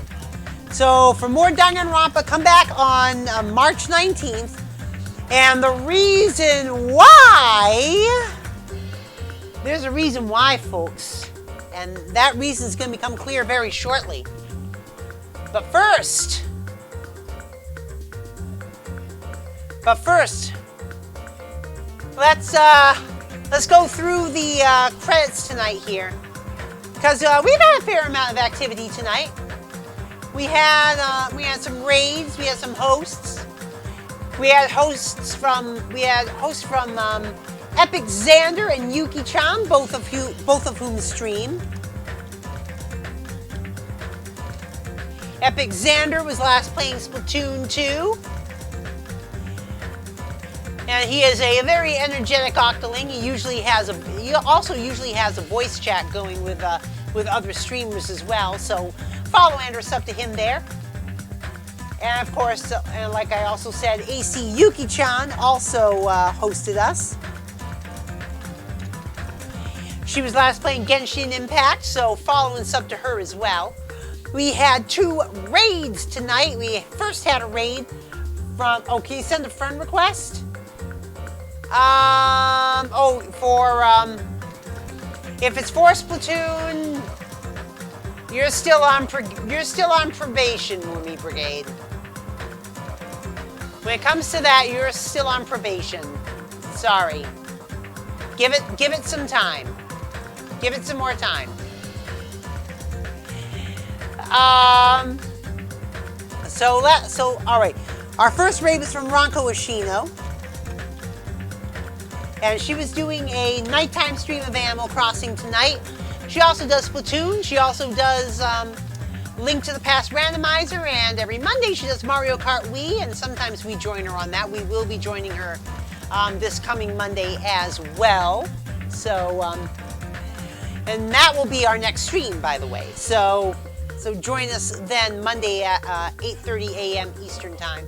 We also had a raid from 8-Bit. And who is also last playing Animal Crossing, but he did it to try to see if that would work for streaming. But he had a hard time streaming tonight. He's not the only one that had a hard time streaming. Miyazaki had a hard time streaming today too. Maybe there was just something up with some areas of the net. I don't know. We also have a resub from Book Club. Book Club has now been subbed a year. He gets the Purple Record Award. So there we go. So we also had new follows from Nitrix and Nagito Luck. Thank you so much for those follows. Welcome again to the Particle Acceleration. Hope you enjoyed your stay. And now, before I roll the credits, folks, before I roll credits, it's that time. It's that time, folks, and it's the reason why there isn't going to be any more Danganronpa until March 19th, because it's time to announce the next Mini-Fest! 2 weeks from tonight, on March 13th, will be the next Mini-Fest. So, what is the theme for the next Mini-Fest? Now, I've kind of teased it. I said it does have something to do with Splatoon 3, and a couple days ago, Gooderus Grammar came the closest to guessing what that theme is. So here is the theme for the next Mini-Fest.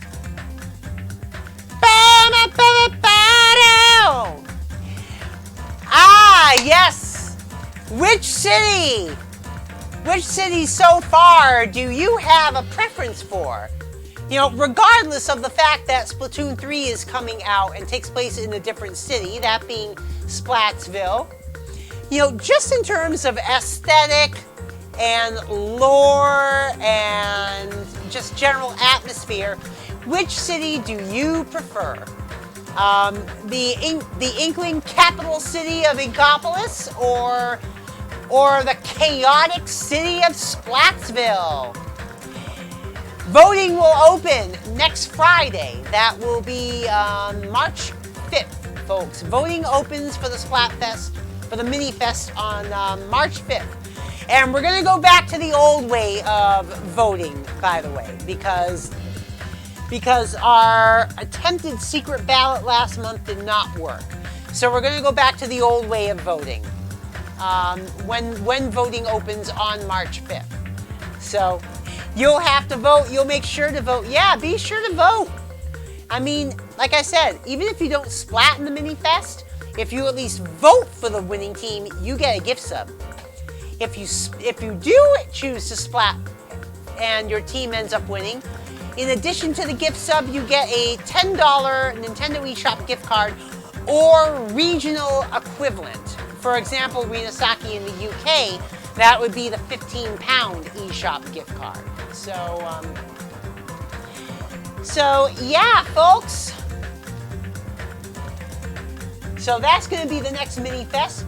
Be there for that. So let's roll those credits. And let's see who we're going to raid. Let's pull up the old raid-o-meter. I said, let's pull up the old raid-o-meter. All right, let's see who's on. Let's see who's up. So, try and see who's on right now.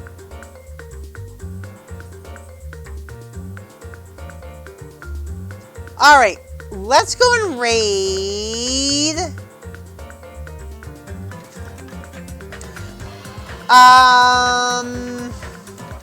Oh, is he? Oh, he ended. Crap. Damn it, he ended. Let's go and raid Chimeric tonight, folks. She's playing Splatoon 2. So let's raid her.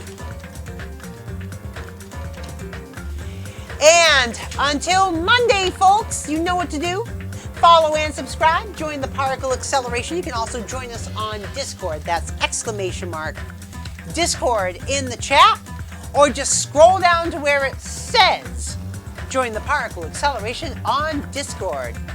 Until Monday, I'm DJ Particle, and I'm out of here. Peace!